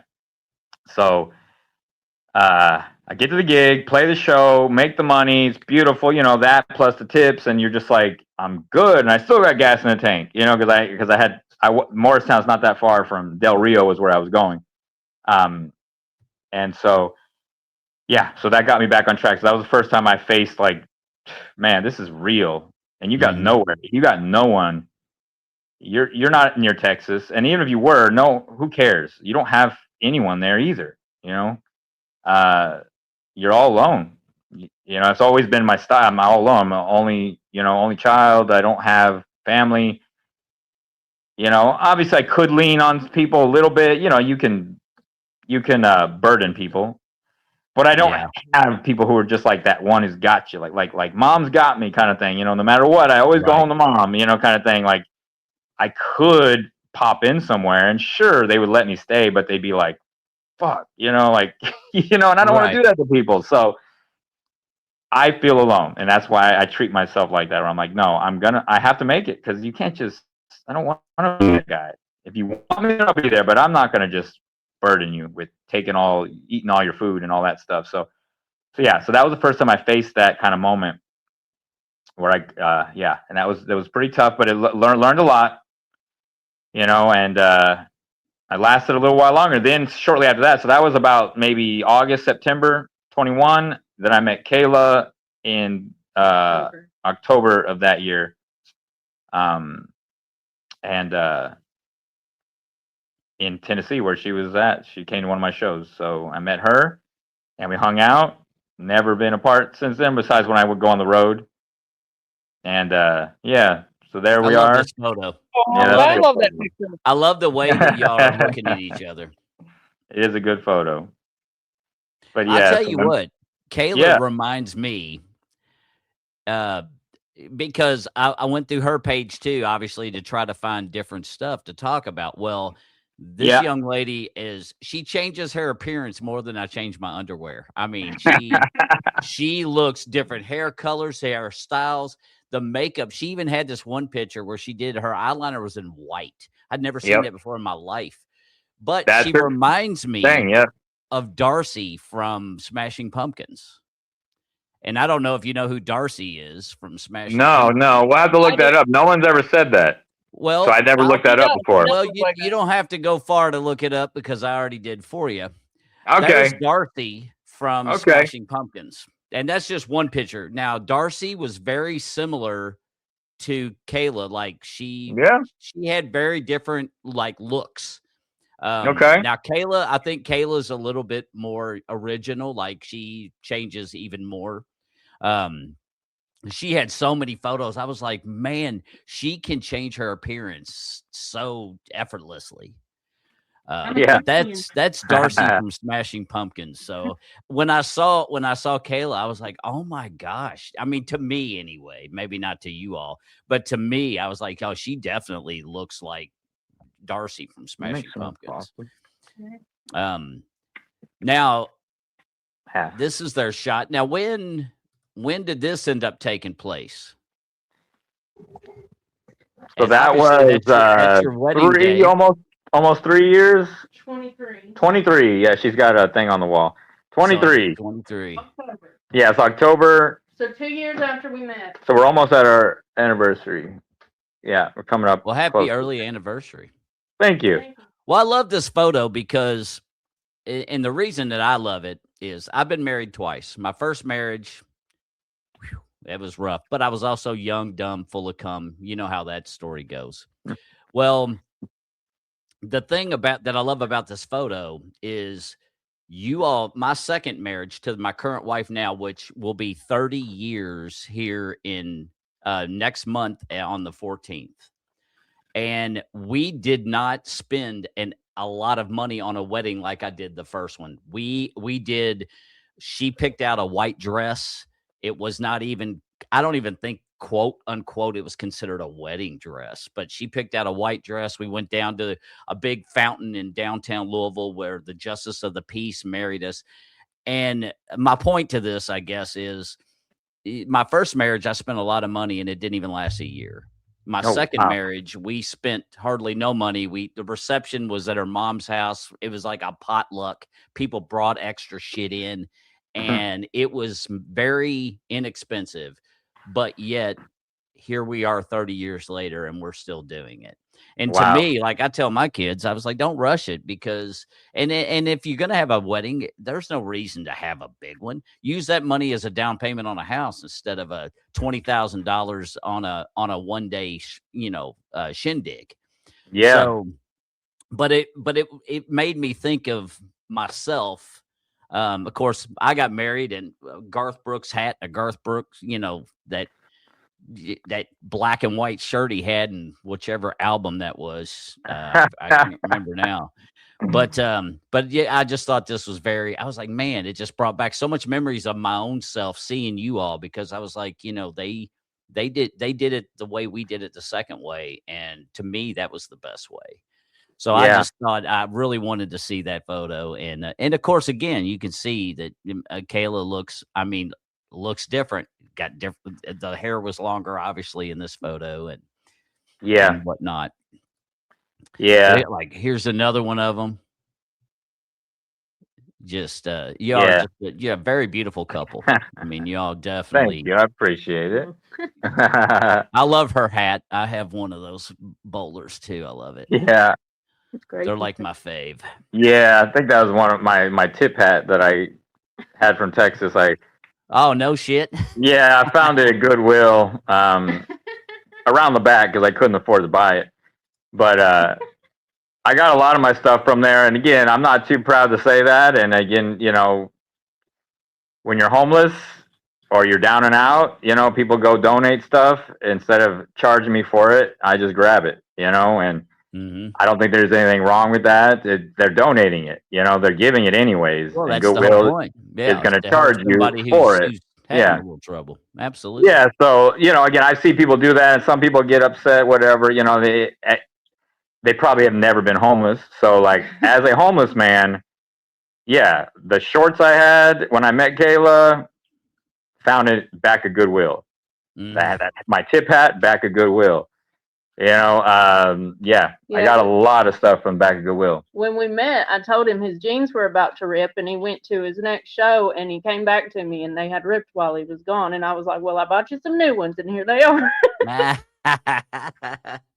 is awesome. Yeah, I don't know where I even those jeans. I don't know. I might just have them for a while. I think I might have bought those, but yeah, because pants are really hard because of my size. Is like my waist is thin, but I'm tall, so it's hard to find the right size. So those I can't get a lot of times from Goodwill, but yeah. So that's where I got that, and that's just kind of part of the story as well. Is like if I saw a Goodwill and I'm you're not doing anything, you're living in your truck, you got hours to spend. Right. And I had a Planet Fitness membership because that's how I took a shower. But how many hours can you work out? Right.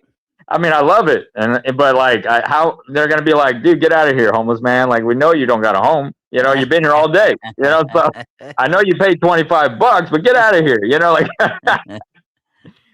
Now, how did you meet Kayla? Was it on a gig, or did you actually just meet her somewhere else? So it was at a show. So I had a Sunday show in Sevierville, more like a daytime, like a noon show or something like that. And it was at this bar that was really close to her house, like less than a mile away. And I had been to that town tons of times, and I had played at her favorite place a few times, never met her. And she was a regular, so it was just weird, that we never met. No doubt. But so every night I played, she was the night she wasn't there, I guess, and she was there every other day, every other night, so because she had a drinking problem at the time. So, but she came to this bar. I was playing the Sunday show, blues, very quiet, small bar, just chilling. And she came to it, and I remember I was talking to this guy that's always there, a regular, and I see Kayla out the window walking up, and and she walks in. Of course, she's just looking all beautiful, and so it was like one of those cartoons where like the smell of the pie gets your nose and pulls you over or something like that, Like I literally was like stiff armed him, and I was like, I gotta go. And I just like pushed his face against the glass. Like I didn't do that for real, but that's how I felt. Where I did say I gotta go, and I walked away and I don't do that to anybody. Like I'm super nice. I talk to all my fans. I give them all my time. But him, I was just like, I saw her and I was just like, I gotta go, bye, and I just walked away. And then and so I went up to her and I just talked to her, and she was, she had her walls up. She was all like, Like if your music sucks, I think she said I'm gonna leave, and I said that's fine. You know what I mean? That's cool. You know what I mean? Like so. I was like, I'm gonna set up right now. So I started, I had already had my setup there, but I, got my guitar, turned my amps on, things like that. Play the first set. I finished the set. I usually go around and high five people and interact and break the ice with people. So I go up to her, high five her, and of course I'm like this, and she's just like turns and looks at me, thinks about it, puts her hand up. Who is this guy? And I'm like, boom, hey, what's up? Did you like that? I'm all pumped, and she's trying to play like she hates me or something, And then so I talked to her a little bit. She's like, whatever, it's fine. Okay, cool. Well, I hope you're having a good time, blah, blah, blah. And I leave and I go talk to all the other people. Come back and I keep doing my sets. My 3 sets I play, whatever there. So then afterwards, I said, would you like to play pool or go somewhere else? But, I am homeless and they do pay me in chicken livers, and I really like to eat this food, I'm sorry, but, that's all they give me, and you can have some if you want. She's like, chicken liver, that's disgusting. And I'm like, they give me fries. You want some fries? So I can't, I'm a bum, I can't take you on a date. Like, I can't give you nothing, but I can give you some food off this plate. That's how bad it was. And that's how much of an angel she is. That's why I say, this beautiful woman, met this homeless man, a musician, which is always the wrong guy to choose. That everyone knows that. Everyone on this podcast knows that. And a real musician, not a guy who gigs on the weekend who has a real job. We're talking a real musician. No, never pick the real musician except me. The one time, the 0.1% is okay, but you do this same decision all across the world, 1 billion times, it's wrong. You know what I mean? Because that guy is the drug addict. He's gonna steal your money. He's gonna do something crazy. He probably lives on someone's couch. And, it's bad. But she gave me a chance, okay? And I'm over here offering her my garbage food that no one wants to eat. That's why they give it to me, chicken liver.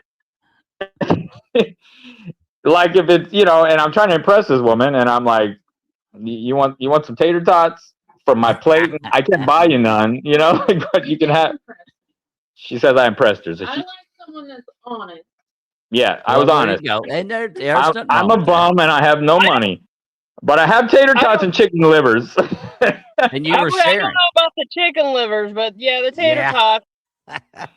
Yeah, she did have a few tater tots, but no one wanted my chicken livers. But that's okay. More for me. I love me some chicken livers. So I still love that shit. I eat that stuff first. You give me a chicken, I eat all that stuff first. I love it. And she doesn't want it still. So I'm like, sweet. I get all the livers, the heart, everything. The stuff that the gizzard crap that no one wants. Yeah, I love that. So I was meant to be homeless. It's great. I was meant for this job. God bless me. He really did. Well, he gave me the gift of playing guitar. He made me. I am not too proud to eat things. People would just give me here's a box of pizza crusts. Thank you, God. Baruch Hashem. I would eat it. My friend's over here. He's cheering on the lizard or the chicken livers. Yes, love it. Chicken livers. Yes. Yes. Right now. That guy, he'd go do some. He'd be like, I will play a show for a few bucks, some tips, and some chicken livers and tater tots. Yes. A whole basket full? Yes. As much? Yes. I love it.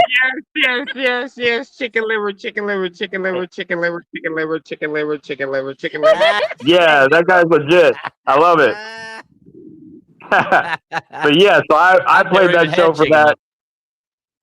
I've never. Man, they're great. Lamb is higher class, sure. Yeah, I guess it is. But man, I love some chicken livers. Yes. So That is yeah, so I would eat hilarious. that, and I was trying to offer it to her. Everyone thought I was, because I guess I don't know where they had all these livers. No one wanted to eat them, but except for me. And again, I'm the guy who's like, they're probably like, man, like, can we ditch these livers on someone? And I'm like, I would have ordered that if I had money. Like, yes, like, so it was a perfect combination.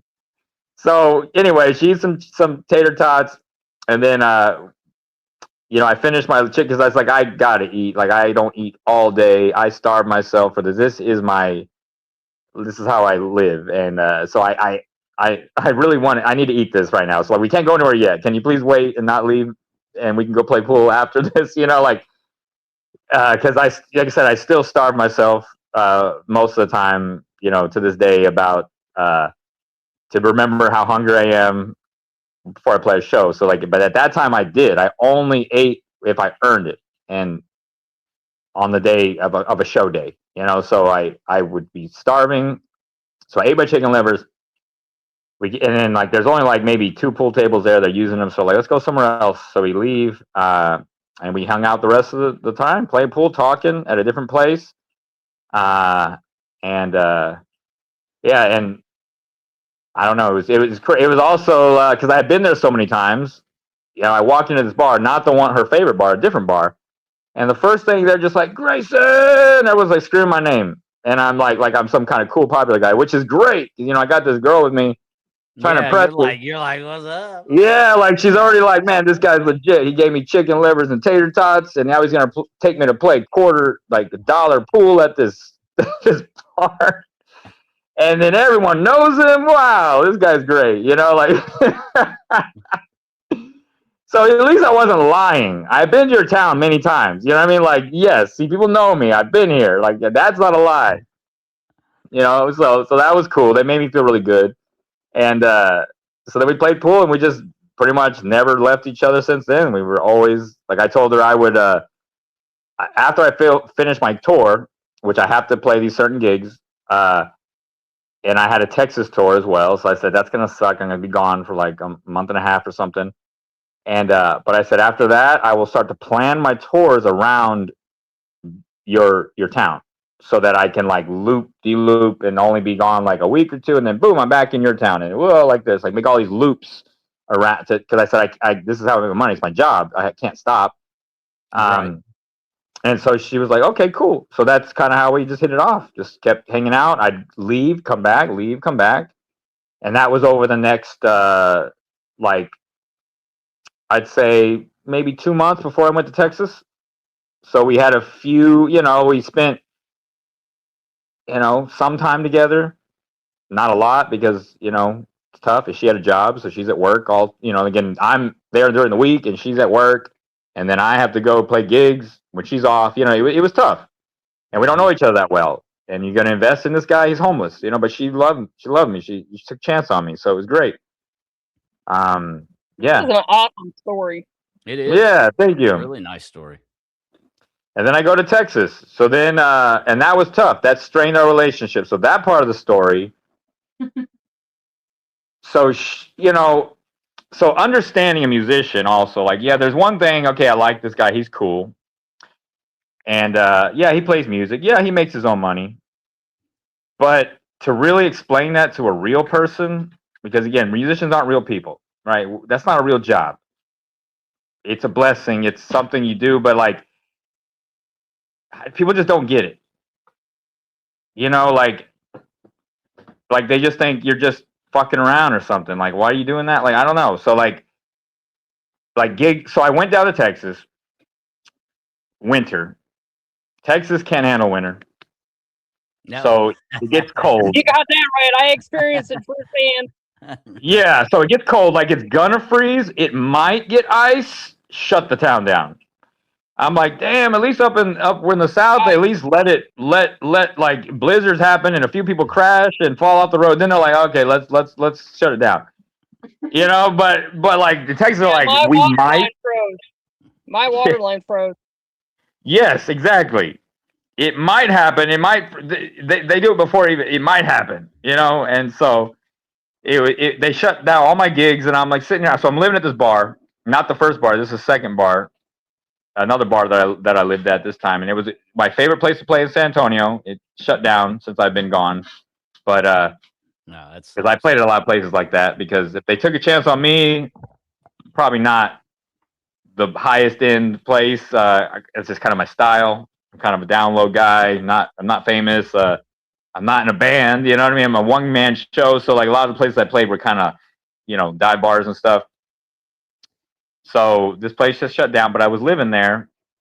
Um, and all the gigs are canceling at the other bars. Like that place, I had my gigs, but the other places weren't letting me play. So I'm running out of money again. Like I just drove all the way to Texas, and people made a bunch of promises, a bunch of promoters. Oh yeah, we're gonna pay you this. We can't wait for you to come back. Oh, shut down ice. How about next weekend, bro? I gotta go back up there to Tennessee. right. I got gigs. Like I don't live here anymore. So it was sucked. But so Kayla was getting upset at me. She was missing me, wondering why are you sitting there? And this is the part I'm talking about not understanding musicians. Like, why don't you just come home to her, right? Why don't you just come back? Like you're not playing, and and it's like, and maybe I had one gig at the bar I was at still, like on the schedule. Right. Like that's not, that's one gig. Like, why don't you just leave? And I'm like, well, first of all, I never can't cancel, and that's one thing people don't understand. Like, you don't just cancel. You don't do that to people. For no reason, because I want to go see my girlfriend. That's not a good reason, Right. So, and that's just how I feel about it, because again, it's, do you quit your job because you want to go see your girlfriend? Like people would tell you, no, Mr. Banker, Mr. Attorney, you don't quit your Right. job because you want to see your girlfriend. Musician, fuck your job. That's how they, people act, because it's like they just don't respect it. Yeah. So Well, they don't get it. Yeah. yeah, so that's where I was, and she wasn't there yet because she wasn't a musician yet, so she didn't get it. She was just like, "Come home, what are you doing?" And then she's getting a little bit upset at me, like, I don't want, just obviously, what's he doing? Partying? Like I don't know him that well, so I'm Right. losing the relationship as well, right? So like we don't have a foundation. I barely know her, so I'm thinking, man, this girl's gonna leave, man, like sucks, like. But I have obligations. I promised this bar I'd play. I promised people I'd be here, and everyone else canceled, but this bar didn't. And they let me live here. They feed me. They've done everything for me. It's not right. So I'm gonna stay here, and I will lose it all if I have to. Money's going down. I actually don't even have enough to get back, really, and that's part of it too. I don't even have enough money to get back to Tennessee. So, because all these gigs I was counting on, they were supposed to be a lot of gigs. Everyone was supposed to like cheer me on, like, "Oh, Grayson's back, big Graysin redemption tour, whatever." He's back. Right. Tons of money supposed to come in. Nope, all canceled. So now I just got a few $100 from this show. Bills, come out, cell phones, blah blah, and then gas to get all the way from Texas to Sevierville, East Tennessee by Knoxville. Like, damn, in a diesel truck. Like, nah, like I don't got money.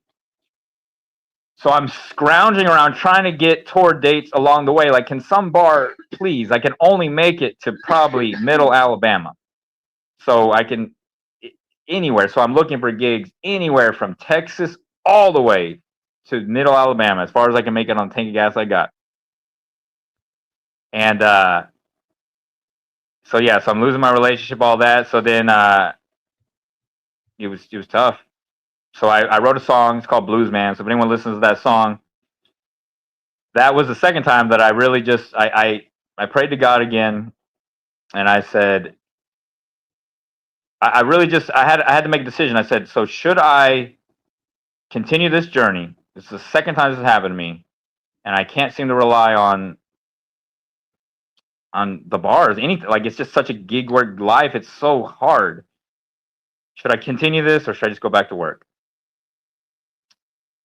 And so I thought to myself, with my skills, with what I'm doing, with all the people that I touched, people I wouldn't have met without doing this. So I told God, I think this is my calling, and I'm willing to die for it. So if you need to make an example of me to never do this, do it. I'm going to drive.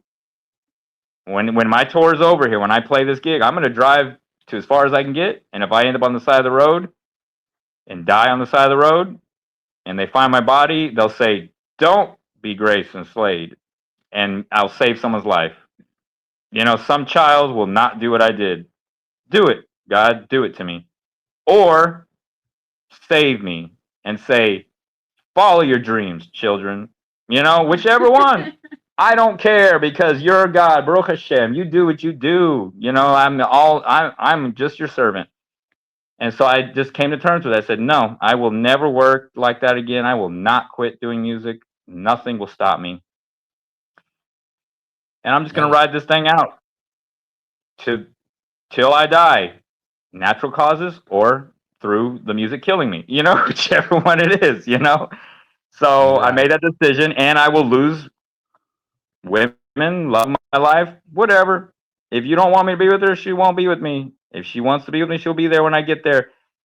You know, again, I'm not going to dictate my morals, my life for anything. I was given a talent. It's to use for God's work, to spread light, to do good to people, and to meet people and go out there. So that's what I decided. I wrote that song Blues Man, which is about that, about just playing music and coming to terms with death and that woman that I met that I was probably going to lose. So that was the second, and then after that, I ended up getting one gig along the way before I left. The gig calls me back in Demopolis, Alabama, and that bar also saved my life. And so I tell them that every time I play there. You know, I tell them, you guys saved my life. Like I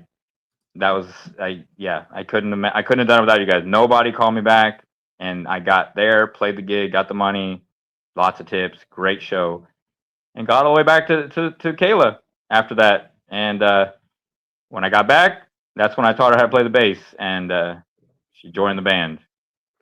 Well, I've only done this once, so thanks to Wolf, she helped me. I'm going to see if I can remember how to do this. I'm going to screen share, and I'm going to play. Hold on, you got it. Come on, you got it. Did I get it? Yep. Greatest of all time.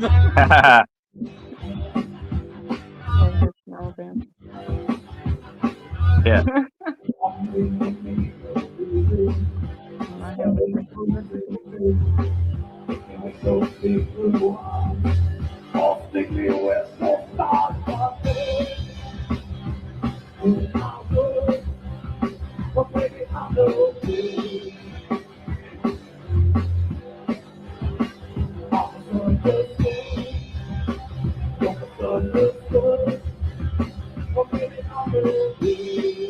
And that's with a live drummer.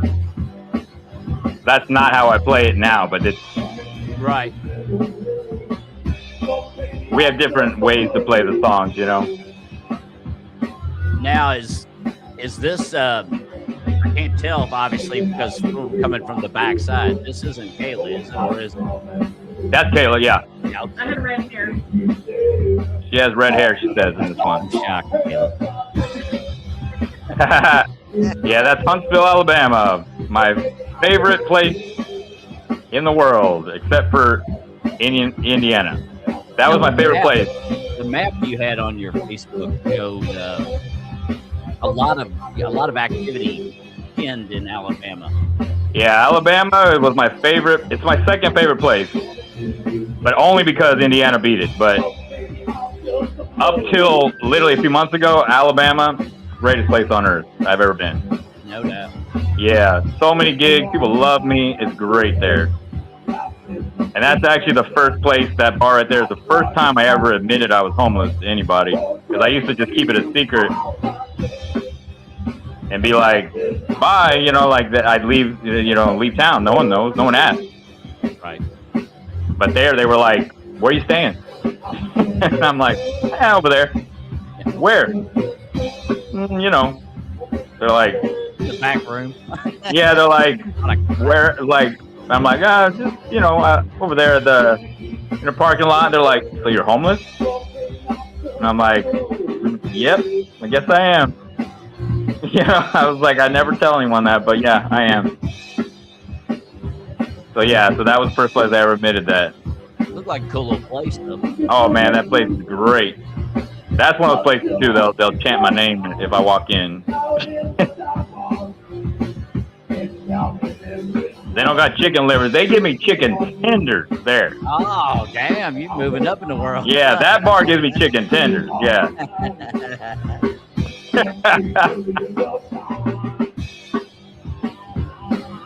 and I got it for my whole crew too. Like, so after I played by myself and did my thing, you know what I mean? Like, my deal is that the whole band eats. Can we all get some chicken? And they give it to me. They give me all. Everyone gets chicken. And Kayla eats it because it's not chicken livers. Yeah, it's not chicken. That's right.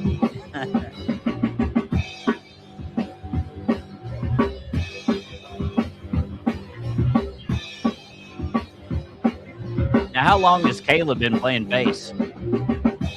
So since when I got back in February of 22. So 4 years. That's does well for only 4 years. That's awesome. Oh yeah. Well, because Really? so Awesome. she was told she had no musical talent. But because remember, I don't know anything about music. You know, like, so I didn't teach her like a music teacher. I'm not going to teach. Still, she knows less than I do, right? And not because I'm the master and she's a student, you know, but like because I didn't teach her music, because you don't need that. It never got me anywhere. Like, Yeah. you just rock. You just do it because it's you. It's your blood. Like, you know, so I taught her that, and I taught her the patterns, and I taught her through math because she's math-minded and I'm math-minded. Right. So I taught her more spacings and numbers and stuff, and she understood that, and she learned in a week. Natural. Just people were trying to teach her music through, like, music notes. Right. Yeah, you gotta have talent to be able to do what you all did. To be able to hear it and just play it, it's like, wow. Yeah, and she won't even put like. We didn't really even practice back then, and we still sometimes don't practice. We show up at a show after practicing, like, I don't know, we haven't practiced in months, and then we'll just play a show and we'll do pretty good. Obviously, we could have done better if we practiced, but yeah, it's just I'm surprised sometimes that she remembers all these damn songs. Yeah, Yeah. surprised. I mean, that's unbelievable. 4 years and she's already to that caliber. Yeah. That's fucking. Yeah, and I cut it straight to the meat of it too, to play the bass like a I guess I call it a band bass player, someone who actually plays the bass to lay down the foundation, not trying to show off. You know, a lot of people like when I first started learning guitar, right? I wanted to run before I could walk. That's how I would say most musicians I meet act, but they don't ever go back and learn the basics. They just want to solo. So they'll bass solo on top of my solo, and I'll have to tell them to stop doing that because it sounds like crap. You know what I mean? Like, and I'm like, I have to explain to them, never solo when someone else is soloing. That's disrespectful. Yeah, and it sounds like crap. I mean, you know, but drummers do that I'm not too. a musician. Yeah, but they get so excited. Like, again, this is just the world of musicians. They get so excited and they want to be a part of it, and they don't realize that you are a part of it. The foundation. You're the paper and I'm the paint. Let me paint. But you're moving the canvas. Now it looks like shit. You know what I mean? Like, right. So like, because many times I have to tell the drummer, stop, what are you doing? You know, like I'm over here soloing and they're going like, I'm like, bro, that's when it's drum solo time, not when I'm soloing. Right. You know? So I taught her how to play for real, which is just lay it down, and she just does it. It's beautiful. It's fucking Hell's Kitchen and the right spice. You know, that's what it is. It's just, she just don't put. I like salt. Don't dump salt on it. You know what I mean? Like that's what most musicians do. Everything is in moderation. Correct. And so I taught her that way, and so she just took off from the moment she learned, and she was taught by a pro to be a pro, and that's why she's so good. And she's a natural. but that's why she could just she fall in with any band and any drummer. Like even when she was pregnant and I had to take her out, the drummer I had in Alabama, he's like, "Can you get this dude out of here?" Because he was doing that stupid solo crap, and and he's like, "Can you get Kayla up here? She's here watching. Can she just get her bass and play the show? Because this guy's terrible." Yeah, she can keep time just same as he Yeah, can. and this guy's trying to solo with. He's trying to play with you, and I'm like, I know, I'm sorry, bro. I was like, okay, so the guy took a seat, and I've had to embarrass lots of guys like that, and it's sad, but it's just because they were taught wrong or they weren't taught to lay the foundation. They want to be a solo guy, and it's cool. Bass solos are cool when it's your turn, because then I would be playing rhythm. I'd just be going rhythm guitar. And That's you'll right. be following, you know what I mean? Like, right. Yeah. Well, Miss Janice is in here, and she tunes into pretty much every podcast, and she says, "I pray that he has great success." So she's definitely been invested Janice. in your story, and we Thank love you. to have you, Miss Janice. You're definitely one of our faves. Chris Wells, I didn't get a chance to really introduce him, but he's in here. He actually works for what the hell's the name of that? Echo TV. So Echo TV is a religious-based television company that they do different TV series and movies and stuff like that are all religious-based. But he said Graysin would make a good actor in our films. I was like, yeah, he really fits the role very well. Yeah. I'm open. I've been teasing and said that you look like Jesus. If Jesus and the lead singer from Alabama got together and had a love child, it would be you. So, I played in Fort Payne so many times, but I don't even know what that guy looks like. So I'm gonna have to check him out. Not the J guy, but the the other guy, because you know who the J guy looks like. Yeah, I've seen that guy before because I've heard that so many times. So I look in the mirror. I mean, my wife literally said it the other day because we were looking at videos on YouTube. We're Jewish, so like we don't watch the videos that have Jay in it, but we see him a lot online. And she's like, "You do look like him." Like, she literally shows me the thing. He's like ripped. Like. His body looks like he's like fucking ripped he's on the cross, whatever, but he's ripped, and I'm like starving to death, and it's just I'm like emaciated, I guess. This picture he looked ripped, there's different ones, right, where he's like skinnier, but this one he was like kind of buff, like he had like thicker legs, like the Hulk and shit. He's like, yeah, he looked like Superman, but he was up there, But I was like, damn, okay, I do kind of look like him, I was like, okay. Yeah, so that one I get, but the other guy I have to check it out because I don't know what he looks like. But I have played. I failed you on that one. I didn't research him like I did Darcy. I should have. That's okay, but Fort Payne, like I said, that's where they're from. I hear it all the time. Every time I'm in Fort Payne, can you play Alabama? I'm like, I don't it's know probably who that because is. You do, like I say, if you saw the guy, you probably would.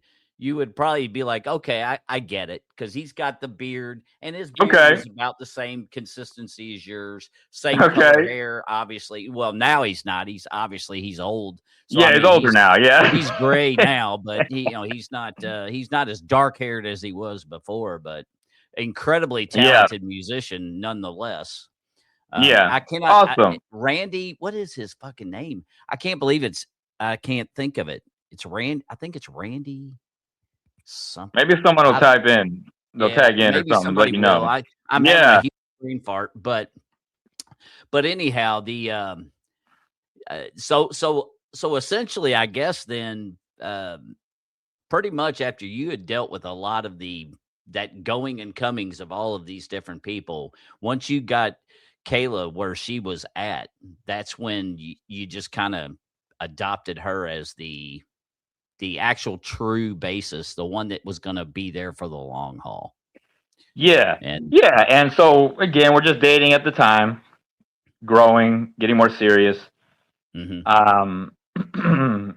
But once she was, we're together. What am I going to do? Take her with me and have someone else play? It just doesn't work that way. Yes, she wants to say something. Well, he was told he was going to meet me when he was in New Orleans. Oh, yes. So that's part of the story, really? too. Yeah.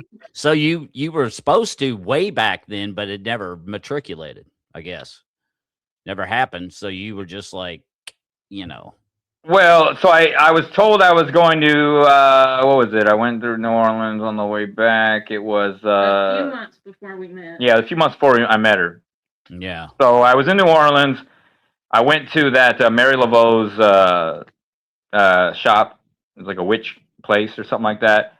You know, I'm a religious man, but I'm not afraid of things because I have God, I have Hashem. He protects me. So I was curious about what the hell this place was. Everyone talks about it, the voodoo stuff, and I wasn't going to partake of anything. You just wanted to know, curiosity. Just want to look and see what it is. Was. I'm literally homeless, got nothing to do all day. Like, so I'm just like, I'm a tourist, but for free shit. So like, can I walk in your shop? You know, like, can I look around and window shop? So that's what I did. Both, like I said, I went through New Orleans both times, right? So I went first time, talked to this lady at the register, just kind of like, hey, asking about gigs, places to play, can I busk? You know, trying to get the what's up with the town. Right. And she told me a little bit. I told her who I was, you know, that I was going to Texas and stuff and this and that and whatever. Left, went to the blizzard, all that stuff, came back. When I went back to New Orleans the second time, she recognized me. And I'm like, I've been here once. New Orleans. This isn't Sevierville where I met Kayla, where everyone was like, oh, it's Graysin. You know, like, it's a small town. And I'm on stage, so I'm like the focal point. You're talking about a customer who walks in, who says, I'm from Texas. How many times does that happen? 10 times a day? You know, you're in New Orleans. You're not that far from Texas. So, like people come here all the time. I'm sure somebody looks like me a little bit. I mean, you know, but like, anyway, she's like, hey, I remember you. She says, Houston, right? And I was like, no, San Antonio. And I was like, but that's pretty close. So I'm like, okay. And she's just like, she said, it's going to be all right. And I was like, uh-huh. And she's like, you're going to meet a bass player, Kayla Armstrong. And you're going to be, and you're going to be good with the band. And I'm just like, yeah, cool. Good for you, lady. You know what I mean? Voodoo lady. Like, I didn't ask for your damn prophecy, and I don't partake in prophecies. I'm not supposed to be doing that. You know what I mean? But she gave it to me without me asking, which, again, as far as Jewish commandments go, I'm not supposed to use voodoo and ask of voodoo people. But I did not ask. So I'm like, well, Hashem, God, you know, I guess I didn't break a commandment. You know what I mean? I'm just here. So cool. Thanks. So I leave and I'm just like, okay, like maybe not. I don't know. That's stupid. Whatever. Right. So when I meet her and I'm like, I'm trying to figure out what her last name is right off the bat, you know, because I'm just like, Kayla. I'm like, and it's not Armstrong. We haven't figured that one out yet. But I was like, so I didn't tell her right away either. I waited like a while, and then finally I was like, yes. Oh, I was going to wait.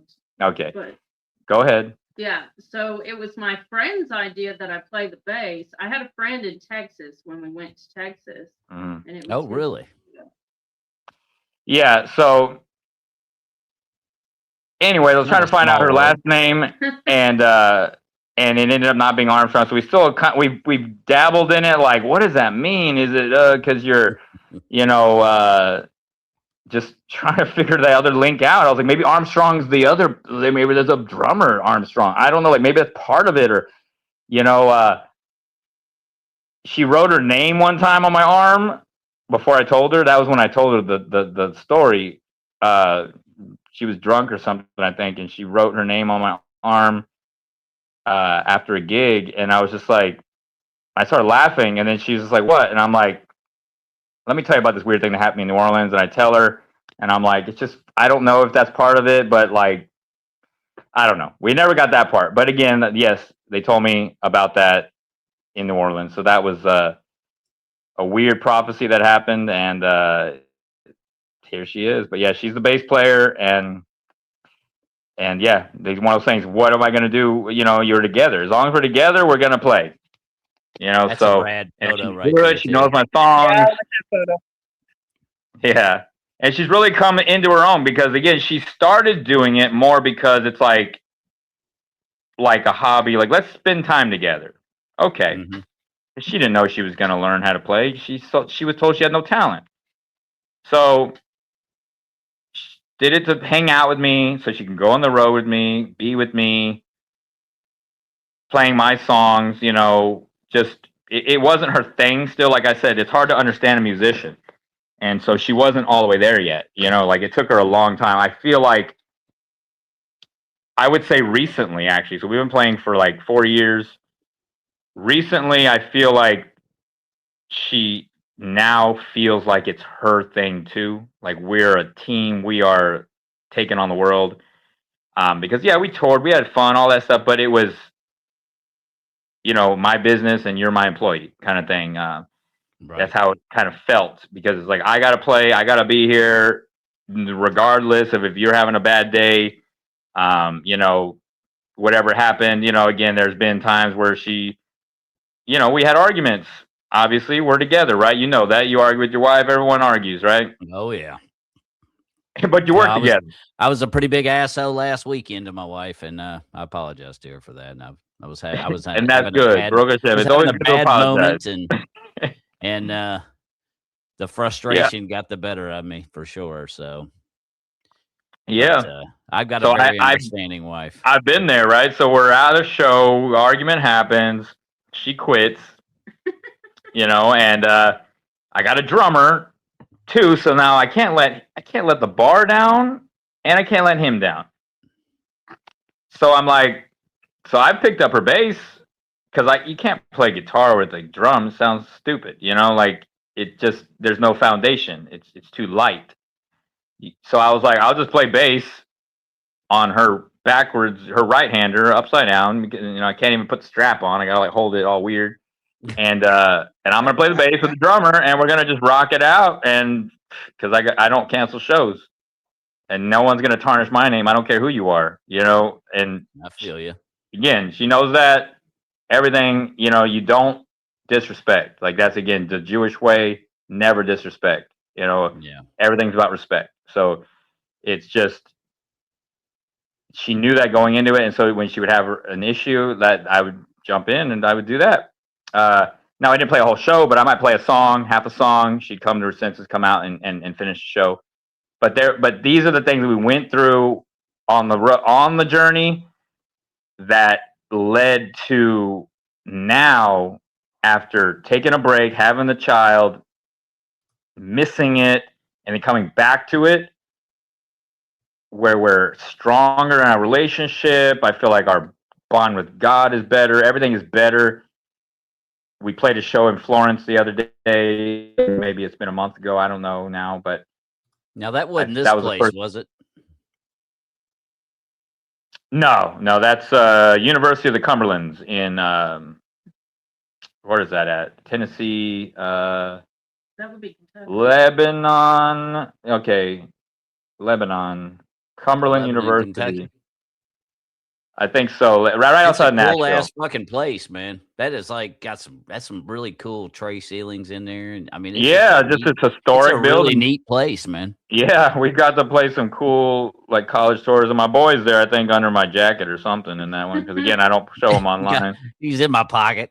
Yeah, always hiding them. Hey, you know what though? You all do hide them good. That's why I had to show this photo earlier because for a couple reasons. Obviously, this photo of Kayla, I love it. I mean, she's got the Harley Quinn look in the face, and then she's all dolled up, and then I love how she's holding that one leaf to conceal his face. That is so stinking cute, man. It was such a great photo. I had to pull it. I was like, I really like that picture.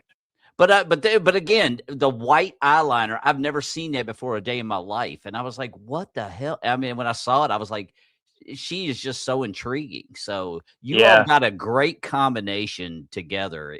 You're everything is just destiny. I feel like God plans it because we've done a lot of cool stuff, but I do feel like we're coming into something different and special now. Again, like I said, with her wanting to do it now, like because if it wasn't there, it was always my thing. And it was, almost a competition to her. Right. And her, like, who am I married to? Your music or me?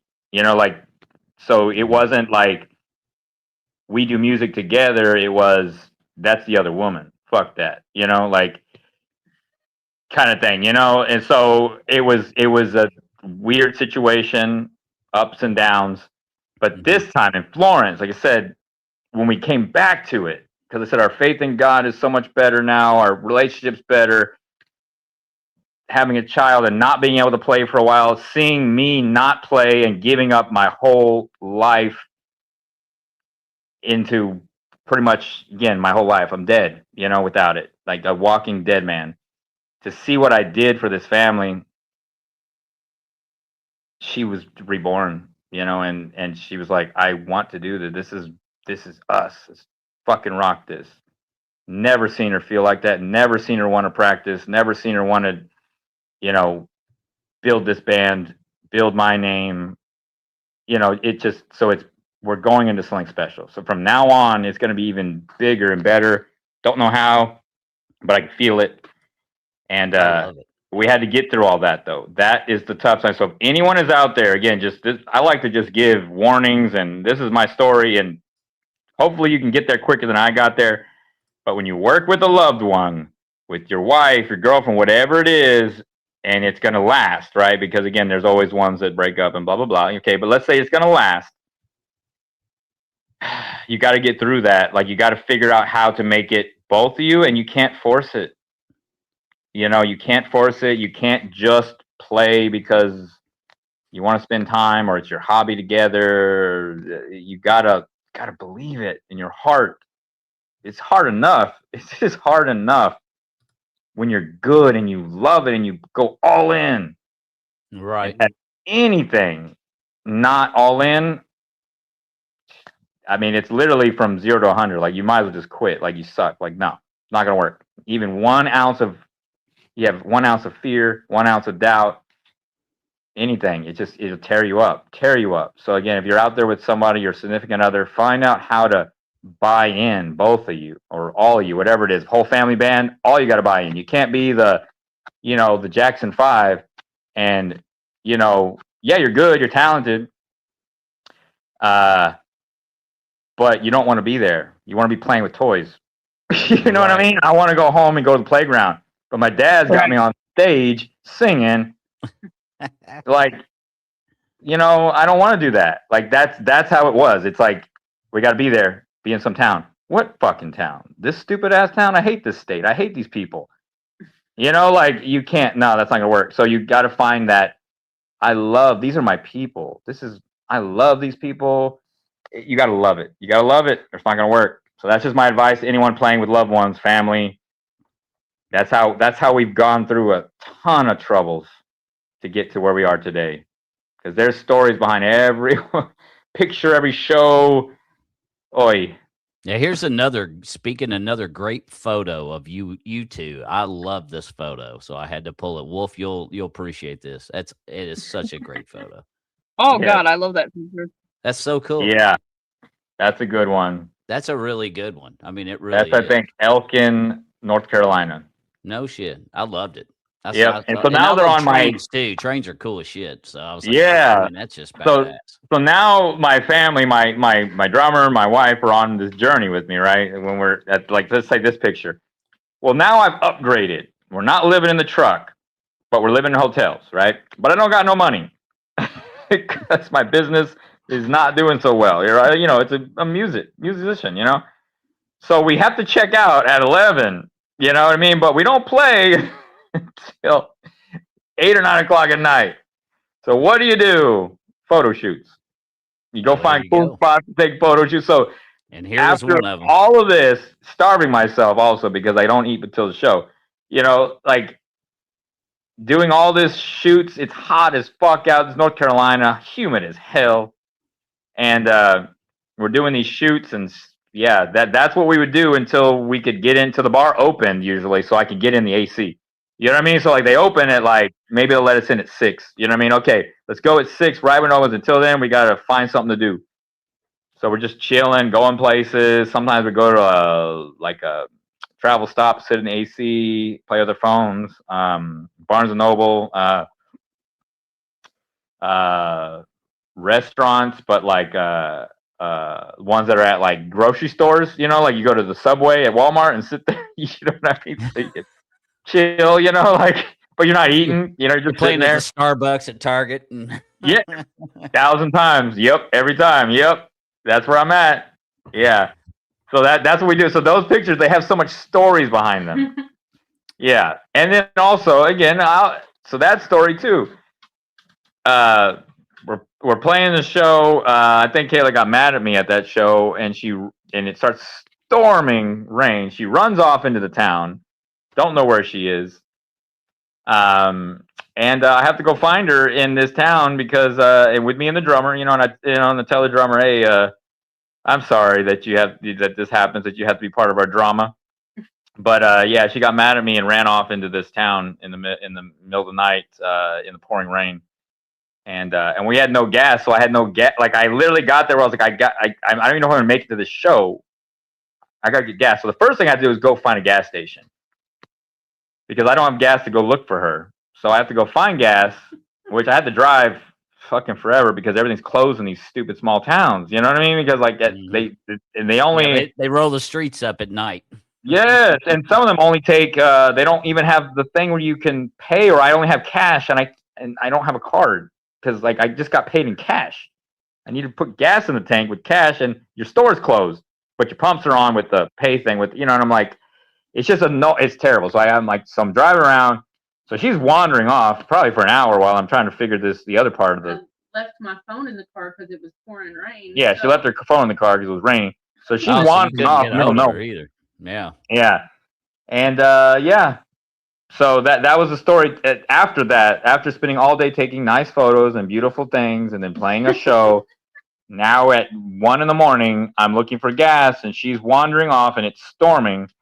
And we finally find her, pick her up, and drive back to Sevierville.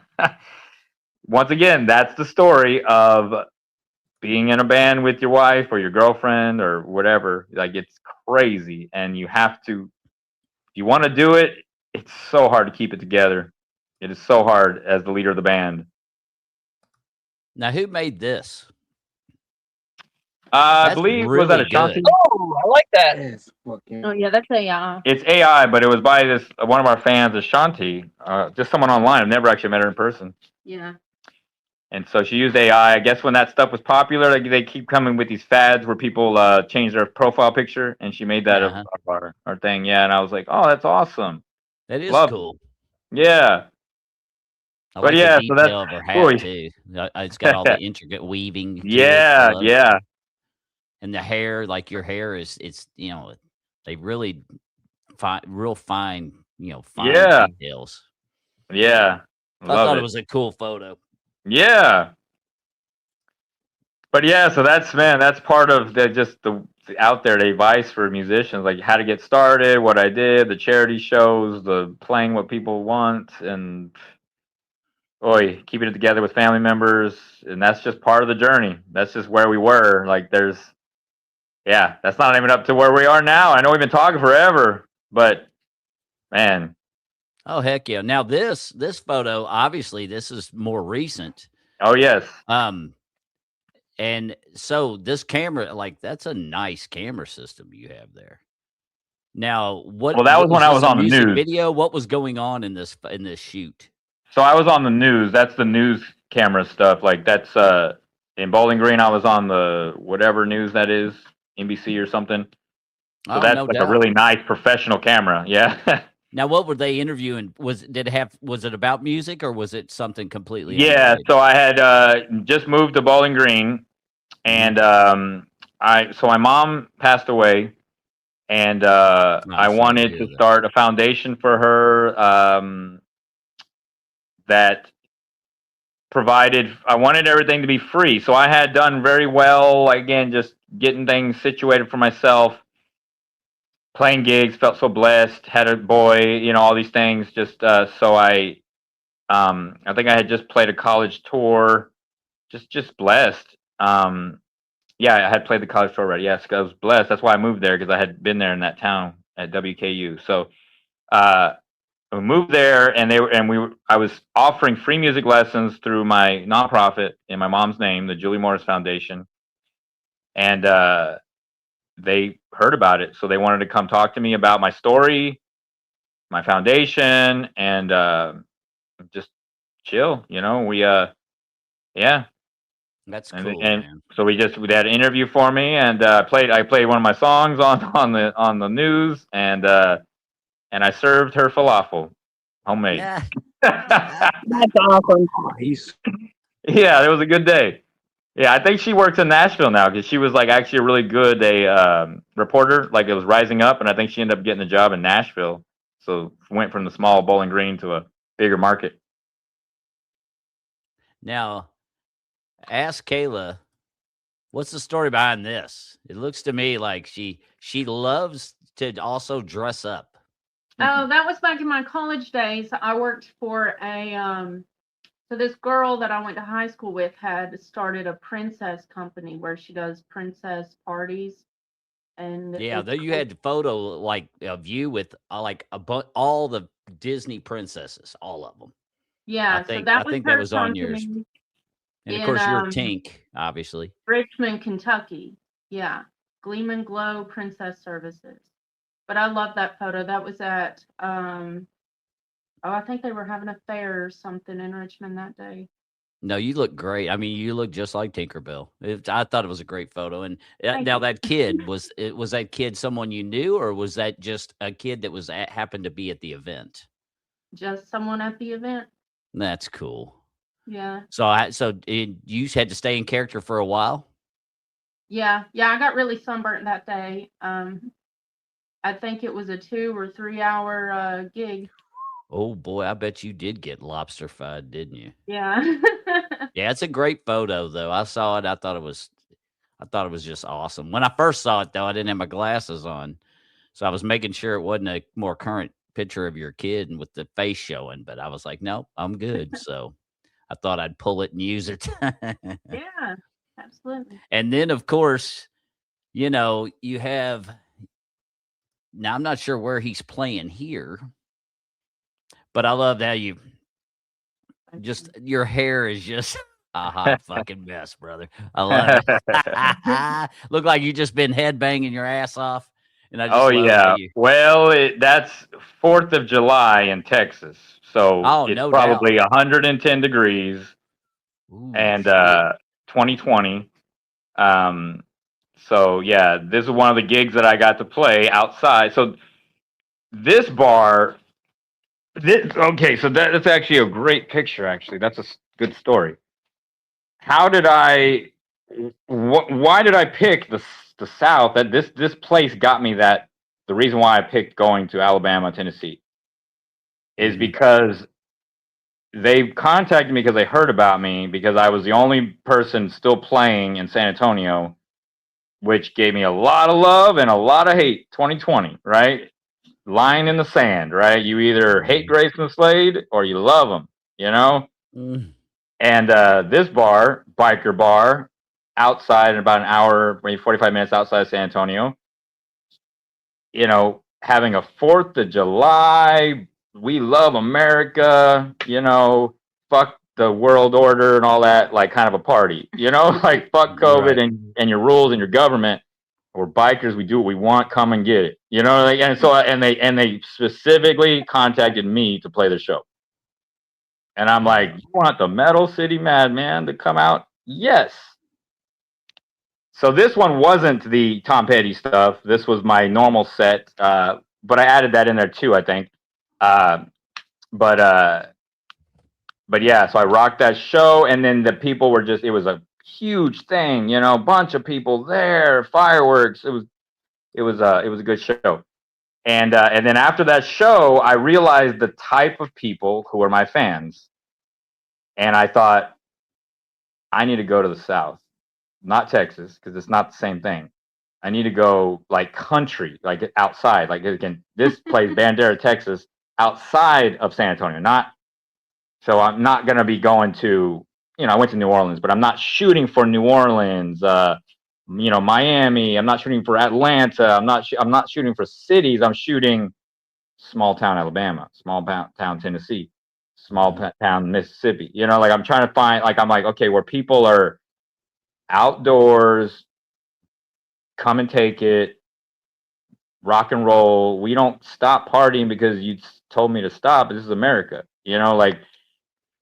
And so that's why I said, let me go call up South. Let me see what's up. I started calling, and that's why I shot that direction. I forgot why. But those people at that place, they still talk to me. They still follow me from that show.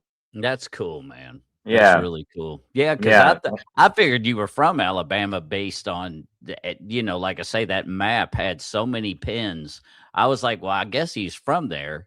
But then when That's I an talked honor. to you I on the love it. phone, it was like, no, you were like, no, he said Texas. So I'm like, Yeah. shit, I don't know. I'm I don't know from where he was there. from. I spend so much time there. I say roll tide all the time now. You know what I mean? Like that's how. Yeah. So I'm pretty much, it's my second home, man. Because they love it too. Like I mean, that's one of the, obviously roll tide, but like yeah, I know it's super easy to say that, but man, I say it all the time in Alabama, and they just love. They go wild.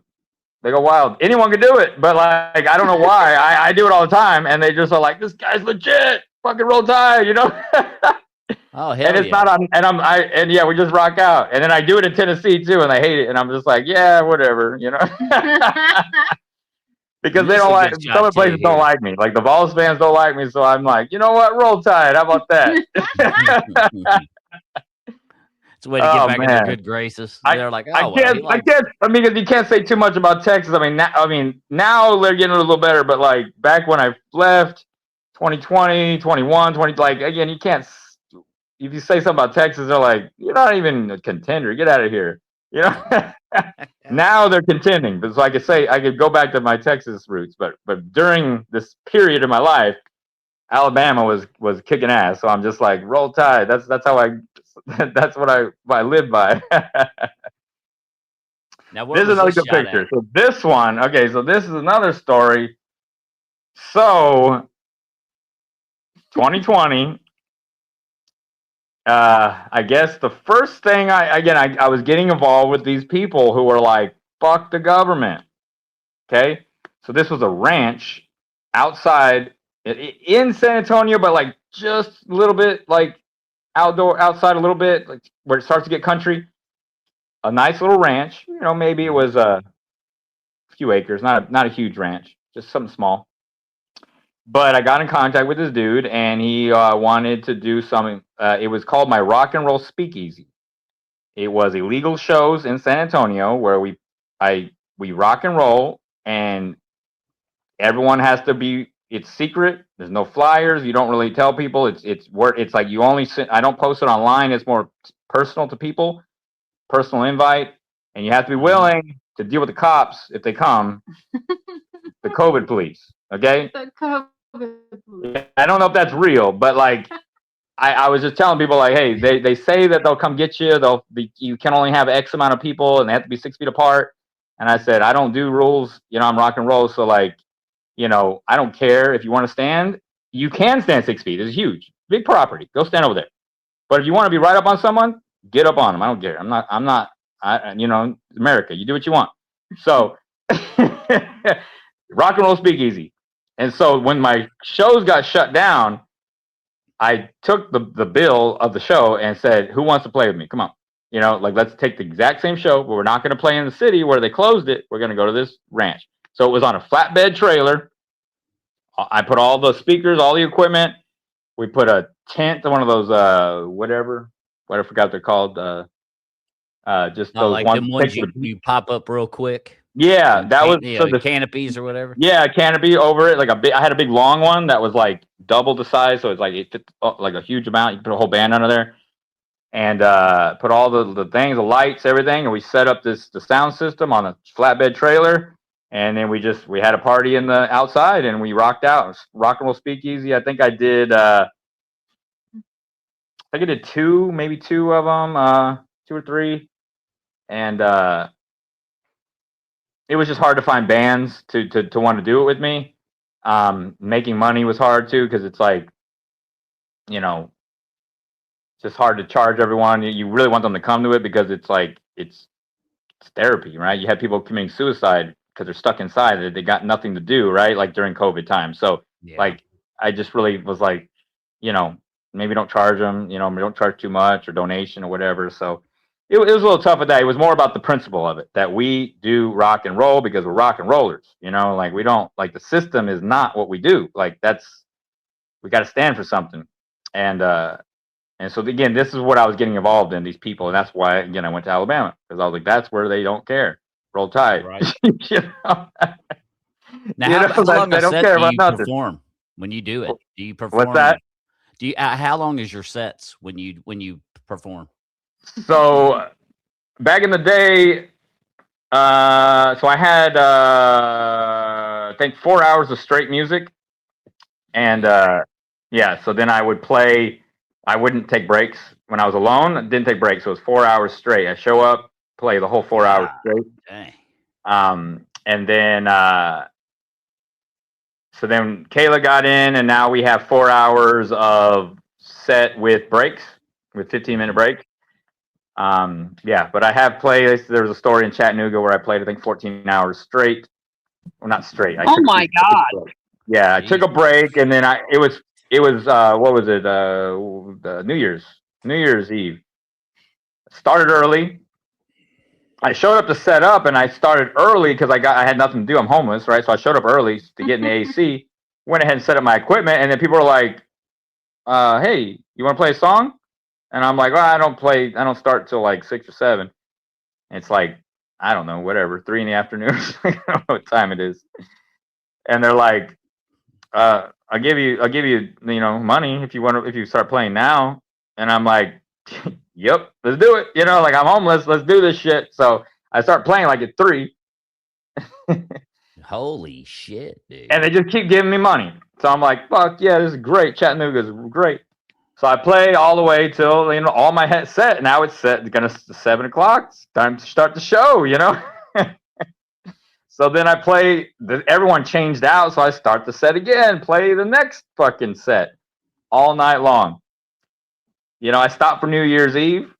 Yeah, hey, Happy New Year! And then then this wedding party comes in because there was a church next door or something, right across the parking lot, and they're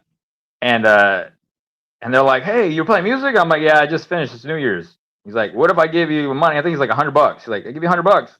You keep playing."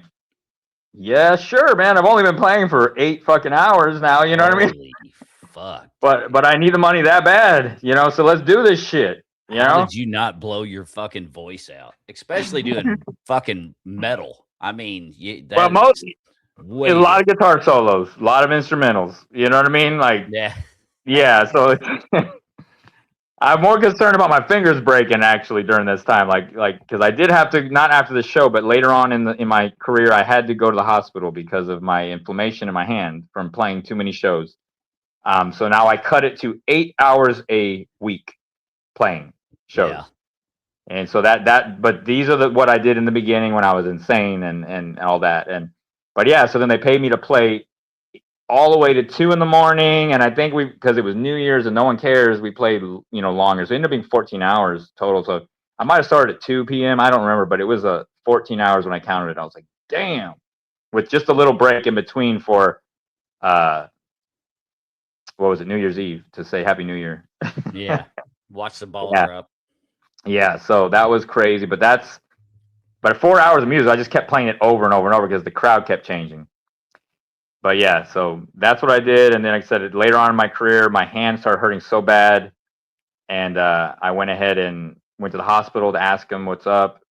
And they were just like, it's inflammation from playing too much. And I'm like, okay. So then I cut it. And so now that's my thing, right? So it could be 1 8-hour show, 2 4-hour shows, a bunch of 2-hour shows, whatever it is. But I clock it 8 hours a week. That's all I will do. I won't book anything more than that.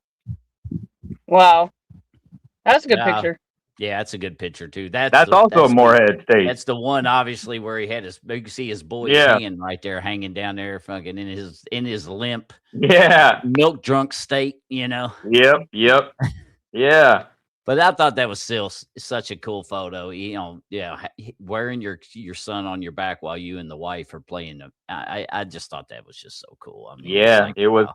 crazy. You don't see many people that do that, so I thought that was pretty stellar. Yeah, it was wild. It was a wild time, and he was small enough to where he didn't weigh too much. Now he's bigger and stuff, so it's he'd be tougher. But yeah, it was a thing. Yeah. So he's already played 5 shows, so that was pretty cool. He's played 5 shows with you? No shit. Yep, That's awesome, 5. dude. That's Yeah. crazy. Does he normally sleep through them? Yeah, every one of them he slept You're like moving that. Yeah. around, and I'm sure that's just so melodic that Yeah, like he's pretty much out. I would say before the show starts. Sound check, really? done. Sleep, done. Yeah, he's out. Is he still napping now? Yeah, he's asleep. Yeah, he's great. He's had a pretty good little nap. 2.5 Oh yeah, hours and so far. he goes to bed at 7. Like he loves eating and sleeping. He's great. So like he's easy with a lot of the things we do. Like he just is, again, blessed by God. I don't know. He's the perfect son. Obviously, everyone would say that and should say that, but he meshes with us great because he's not really that much trouble, and that's cool. Such a good boy. Yeah. So like I said, he's out. I could put him like clockwork, so I can schedule things around him because again, he goes down like clockwork. Everything, nighttime, and his nap. And he eats as long as I stuff him full. Hell yeah. Yeah, and that's what I do. And he ate 3 eggs earlier and a bunch of fruit. So yeah, he's I stuff him good. Yeah, he eats eggs too. He's about 6 a day. He does, for real. 3 and 3, yeah. Ain't nothing wrong with that. That's good protein. Yeah. That's for sure. Excuse me. Yeah. But yeah, so that's go ahead. Tell everybody what you're nominated for through the I have no idea. Entertainment Award Show. Oh, you don't even know? I have no idea. No, I don't. I didn't know I was even nominated till we talked and you were asking about the podcast. I was like, so that's when you found, oh well shit. Yeah. So, yeah, that's when I found out. And then there's Kayla. She likes to look in the camera sometimes. But we don't mind. Yeah, she's just over here trying to peek to see if something new happened. It's just us 3 again. But anyway, so yeah, I didn't know I was even nominated for anything. I thought it had passed. I saw an ad for it and I was like, oh, cool show. But again, I was going through a lot of stuff. I know I said, we had those 2 low moments in my life, but it got way worse. Way worse, so like the ultimate low of almost dying has happened during the time that I guess this award show has been out. And so I have not had a care in the world besides not dying and my family not dying. So yeah, because you said you and the family were homeless together as a collective group for a short time, eh? Not really, but okay. Almost. Well, that's good. Yeah, but close. Willing. So it's been a tough time. Like I said, the music, I made Kayla, I told her, I said, look, this is my life. We get married. You're not marrying a successful rich man. Obviously, you met me and I gave you tater tots. That is probably your whole future. Just so you know what you're doing. Okay. And so if you want anything, we're going to have to, I'm the guy who has to save money for it. Things that you might think are easy to buy, like tater tots, I have to play a 3-hour show for, like this is not the life that you might want. Yes, Kayla. But he told me I could be a stay-at-home mom. Oh, well. Okay, he likes to bounce around. You know the what? story. In this day and age, you almost have to, because God. Yeah, so I guess I said that.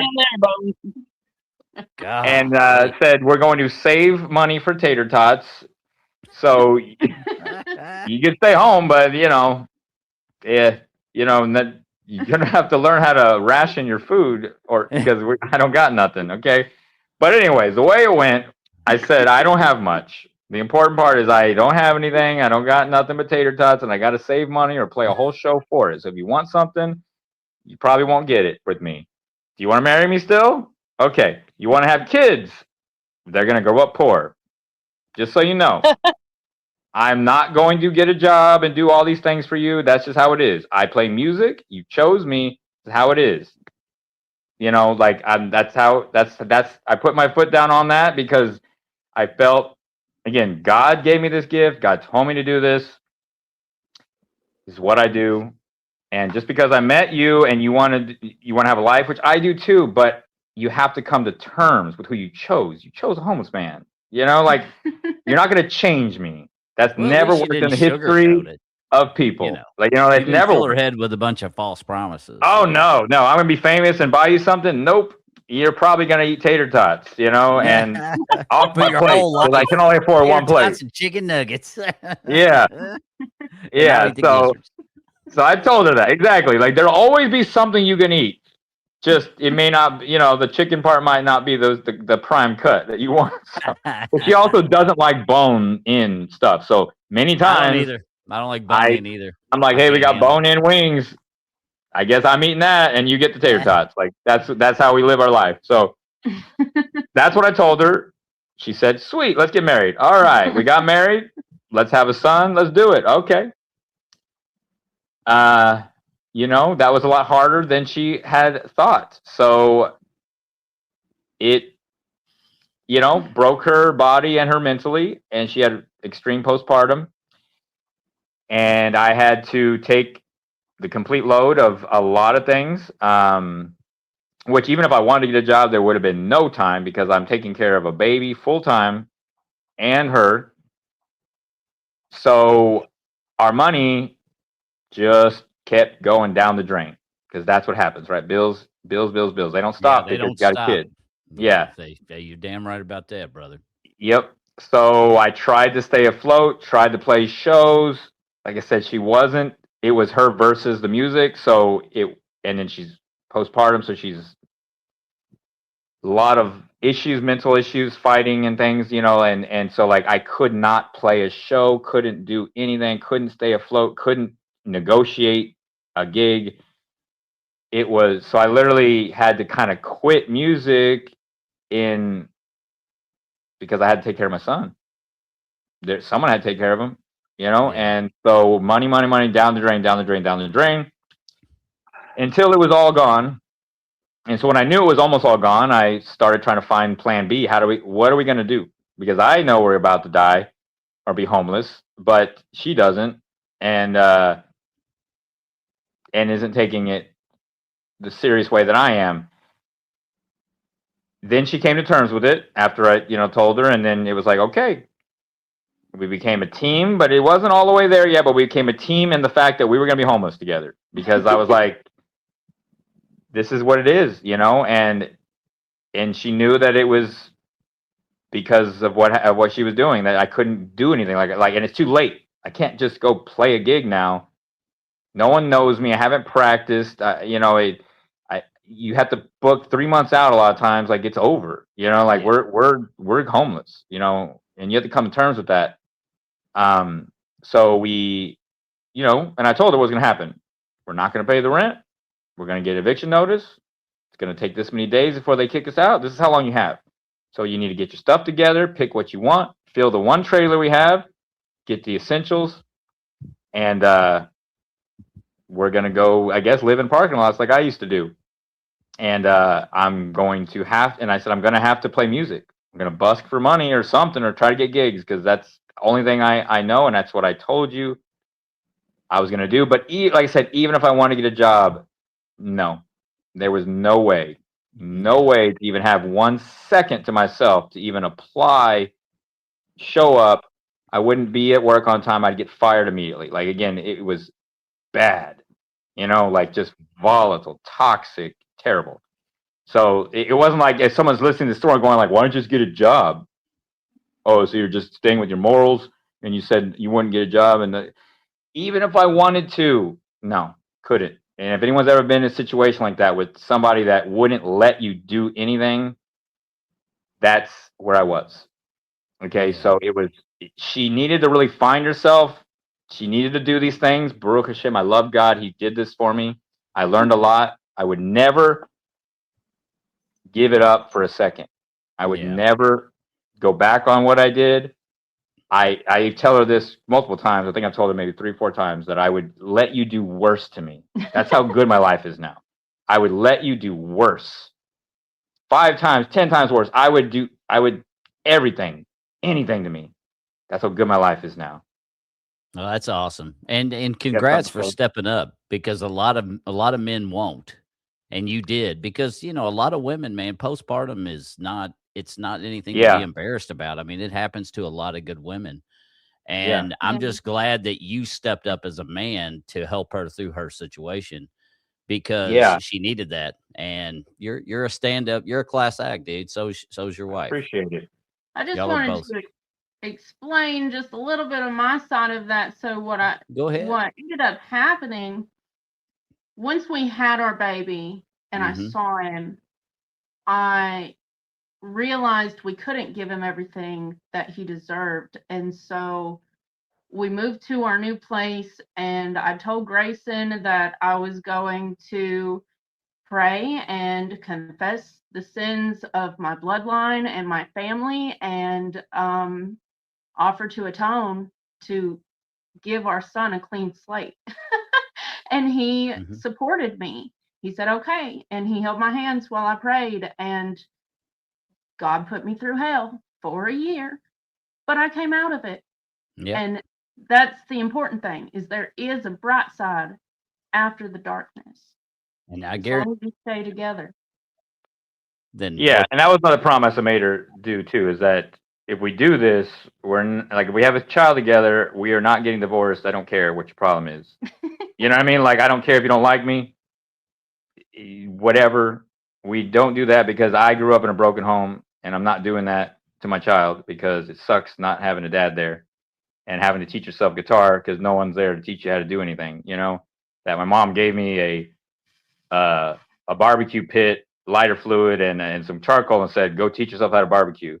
Like that's that was nice. It was a good birthday gift to give me that, and I had to go learn, but I didn't know how to cook it. And she said, "And here's some chicken, make dinner."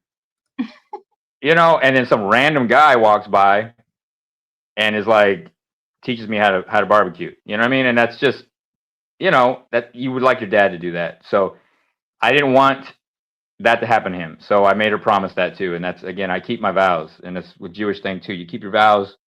Told her that's it. So yes, we stay together no matter what. And it's been great. It has been. Like I said, I would let her I would do it all again, 10 times worse, lose all the money, lose everything. I would do anything except die because I wouldn't be in this beautiful spot. So just close to death. I would take everything. She could do anything to me. She could beat me up physically. I don't care. My life is great. Boy, so yeah, so that was how bad it got though. She was whacked out of her mind and going through some shit, and I was holding everything together, and it's all crashing down upon me. And I feel like a loser, as a man. My son's gonna be homeless, something that I had to do as a man, but not as a child. Like, what the hell is this? And I can't even save him. I can't play a gig. I couldn't even get a job I wanted to. It was terrible. So bad. And so we packed everything up and we were ready to leave, and we decided, I told her we're gonna leave on Thursday. She wanted to leave on Tuesday. But again, just she does those things, and I'm like, that's fine. We're leaving Thursday. And she got like kind of sick, cold, whatever. God put her down, put her in the bed, which is good because she wanted to leave on Tuesday, and I told her no, and he made her listen. This is good. And I get a call, Indiana,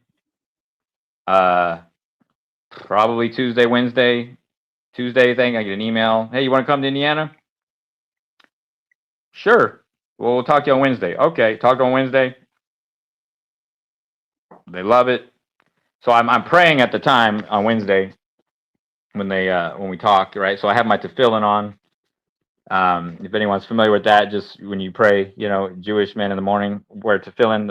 I have a prayer shawl on and the leather straps and stuff like that. I do this interview with this guy, and I'm like, hey, what's up, man? And he's on the same thing. He sees me, so he's just like, this guy, who is this guy? You know? And I'm like, yeah, sorry, I didn't have time to take the filling off, and I just figured, why not? If you don't like me because I'm Jewish, it's good. You know, you can tell me to get out of here, you know? But I'm all up front. And he's like, yeah, when can you be here? And I'm like, I don't know, Thursday? The day I was going to leave anyways, and go live in a parking lot. And he's like, all right, cool. See you Thursday. We got a house for you. Got everything for you. You just come on down. Everything furnished. Boom. You don't got to bring nothing because I can't put furniture in my stupid trailer anyways. You know what I mean? I can only put some totes and stuff, right? Because like, hey, we got a furnished house for you. Come on over. We got everything taken care of. Come on down. Okay. So yeah. So the first plan was to go bus. We were going to probably Nashville. We're going to drive and just try to figure it out. But instead, I get to go to Indiana and have everything provided for me. This beautiful, beautiful scenery out here. Hell yeah. You all got your pictures. I was like, damn, they got a nice place. Yeah. And you ain't that far from me. You're only about 2 hours from me. Yeah. Because I'm in So Louisville. that's what happened. And that's all because of my beautiful, wonderful wife, the greatest wife I could ever have asked for. All right. Atoned to Hashem and drained all of our money and almost killed us. I love you. Yeah. And look where you're at today. Yes, the greatest. Because the greatest God, Hashem, he blessed me because I went all the way to the ground, just like every other time that I said, kill me. God, make an example of me. I got $5 in Morristown, or I'm in San Antonio, and I say I'm driving to Alabama on the way, and if I die on the side of the road, kill me. And I took my family and said, we're going to be homeless because I made a vow to a woman because you told me to get married because it's a commandment. You told me to be fruitful and multiply. I had a son. Can't play shows no more. Because of your commandments, I'm going to die. Kill me. And he blessed me with everything. My God. Yeah, everything's cheaper here. Turned around good for you. Like even cheaper. Like again, my bills are the lowest. Like everything's cheaper. Car insurance is like probably fucking a third to a fourth of the price. My God. People just throw food. I mean, so much that I'm eating 20 eggs at a meal. Yeah, that's a lot. When I was eating cans of green beans. You know, like, who is this man? This man is blessed. My God. Yeah, it's so beautiful. So yeah, I'm so happy. And it's because I took a chance, took a risk. So I don't know what to, you know, I don't know. Anyone out there who's trying to do something, keep going. Don't stop. Push through.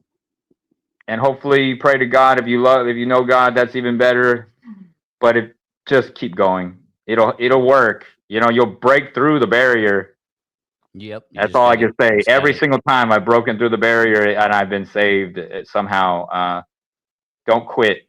If you have a God-given talent, don't let anyone. And it's not that everyone is like again, this is a beautiful world and everyone is awesome regardless. And I talked about all these lines in the sand. And when I go play these shows, tons of my fans I don't tell them politics. I don't care. I don't care your religion. I'll tell you about me. This is what I believe. This is who I am. But I don't care what you do. Don't care what you do. Don't care who you like, who you voted for. I have tons of fans who are on both sides. And I love everyone. We're all great. We're all good. And sometimes people come around. So even like what I went through with my wife, maybe you would think, wow, what an enemy, what a toxic person. But she saved me in the end. It became beautiful. A curse became a blessing. So that's why I say push through. You know, whatever it is, don't give up. Don't get divorced. Don't just keep on going. You know, don't give up your music if it's your God-given talent. Whoever's stopping you will come around eventually. You know, like if you're true, if you're righteous, you keep going. You know, whatever it is, your family, they're all saying, you can't do it. You can't make it. Just keep going. Keep going. Yeah, well, everybody's got haters. Yeah, they do. Don't worry about the haters. Just keep on going. Yeah. They'll love you someday when they need something from you. Yes. Hey, Graysin, it was nice meeting you. You too. Yeah. You got to run? And I loved hearing your story. It was a good story. Yeah.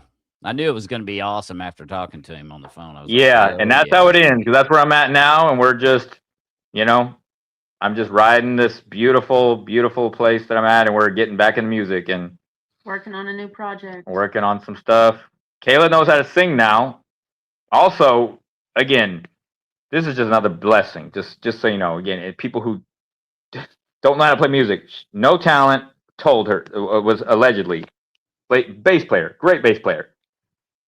Her singing voice when she first started singing, just being honest, worst voice I've ever heard in my life.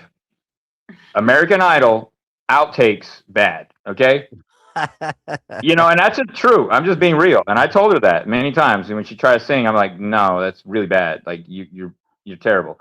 And all of a sudden, God just blesses her. Voice of an angel. She starts singing.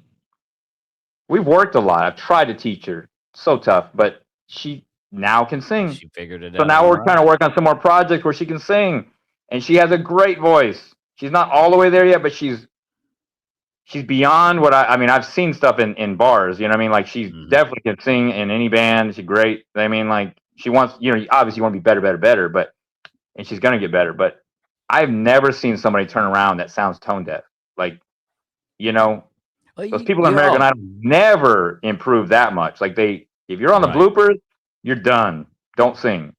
Well, you all kind of She, remind me of the of Jack White and Meg White yeah, because I've heard that before. because from what I remember reading, and I don't know if it's true or not, so don't hold me to it, people. But apparently Jack White chose Meg when he found her. She was not very good at drums. She was very raw. She was very Mm, you know, she was still trying to find herself, and he yeah, loved that rawness. He loved that inexperience because yeah. it went with him. It's like it Hmm. meshed perfectly. Yes, So that's a it whole kind of is vibe. Yeah, a similar situation with the two of you. yeah. So, So which now is she's kind of doing that. cool. So now we're working on some other stuff, you know, some original stuff, some that tells our story as well. Um, you know, so we got other projects coming on. You know, we have what we do still, the Graysin Slade show, and but yeah, we got some other stuff. We're working on things, and Well, she's tell singing, and everybody. Yeah, we're beautiful. almost 3 hours. Go ahead and tell everybody where can they find you two. Well, I think we're gonna be playing in, I think it's Muncie, Indiana. I have to look. I don't even know where I'm playing next, but next weekend I'm playing. Um, Kayla's got it in her phone. I got a show next week. She's looking it up. Muncie. And Muncie, Indiana, called Piano Bar 5. We in Muncie, nice, Indiana on, I think it's a Friday, 28. 28th, the 28th. So we have a nice. show, yeah, that day, and then besides that, we'll just be. I have some other ones. Maybe I'm in talking to. I think I just talked to the library that wants me to come play some blues music over No here in shit, that's kind of cool. Spencer.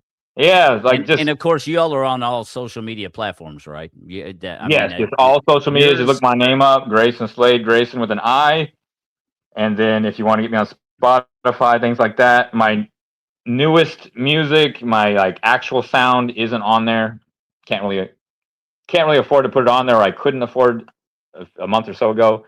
So hopefully, eventually, I'll have some time. It's hard to find time as well. That's what's fun about this podcast too, is everybody's up and coming, so you can't expect perfect quality on everything because people they haven't got to that level yet. You know you can only Yeah, do what you can afford to do. I will say this exactly. about his social media platform, folks: you will find him, and his thumbnail is him with that guitar that I showed earlier, the blue one, with him wearing the maroon shirt. That's the original Facebook page that you want to look for. There is another one, and that one I believe is false. So just leave it be. So look for that thumbnail, and you know you're finding the correct one for Yeah, Graysin. yes. And make sure if you ever talk to anyone on there and I don't seem cool, it's probably one of the fake haters. You know what I mean? Because you Yeah. see my personality. I do have a lot of haters. You know, a lot of haters. Yeah. So people make fake accounts. They will do things like that. They'll pretend to be me. Yeah. They'll say all kinds of things. It's tough. It's tough when you Uh-oh. I think we lost him. I think he just froze up, Wolf. I do Either believe he did. that or this is the longest pause for reflection ever. One or the other. I think we lost him though. Well, we'll get him back in. I mean, we're going to be wrapping up here anyway, folks. We're hitting it. We're getting close to the 3-hour mark, so we'll get him back in here and say our goodbyes. But it's been a great. I knew it was going to be a fun show because I mean, his story is just. It's just there was just a whole lot to unpack. There really was, and that makes for a great show. So hopefully he'll get back in here. Let me. I'll tell you what. I'm going to go ahead. If you can hear me, I'm going to go ahead and kick you so you can come back in. We'll give him a second to come back in. Wolf, is there anything you need to plug before we wrap up this show? If so, fire away. You're still on mute.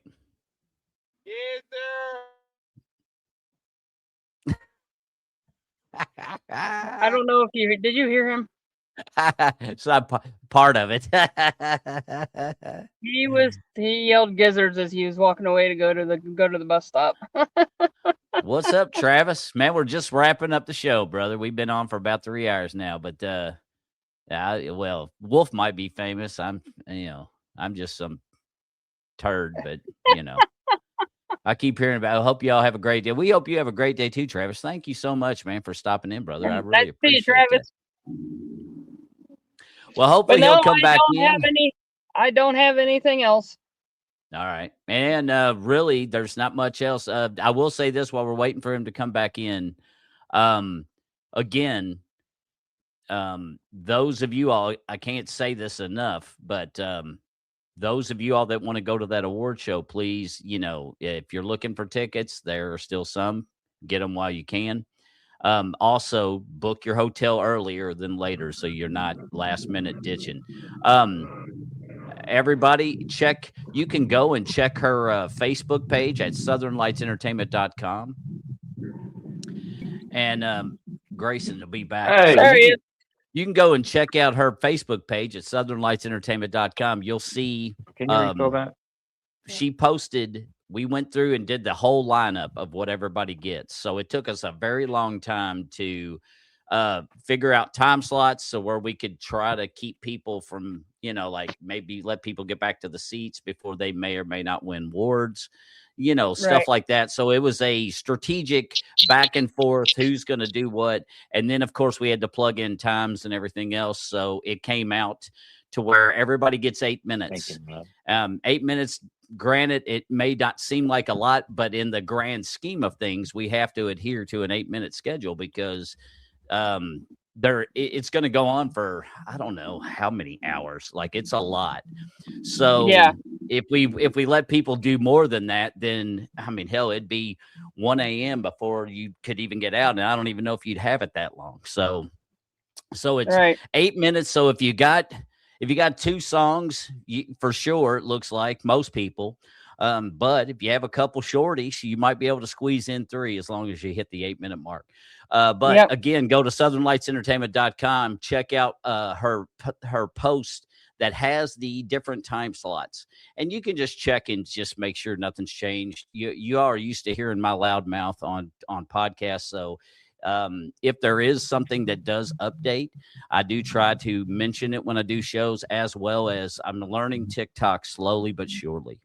So, but nonetheless, now we got Graysin back. He had right at the end, man. We had a 3-hour show before you got dropped. So I guess that's really not too bad. And we had trouble in the beginning, so it let us get that far. Beginning, so I'll take the middle. The middle flowed flawlessly. So. But I guess we'll get ready and wrap it up. But go ahead, Wolf. And you had a jumping guy talking about gizzards. Yeah, he was happy as I ain't never seen anybody so damn happy over gizzards in my life. I know. I wanted to give the guy a fucking high five, but I was like, damn, that is some where are you at? St. Louis? Gizzard. Yeah, St. Louis. Yeah, he's in St. Louis. All right. That's where she's at currently. We need to get a gig in St. Louis and I need to get paid in chicken livers, and I need to give that guy some of it. Hopefully, I can negotiate both of us getting a plate, but if we have to share, we'll have to share. I don't know.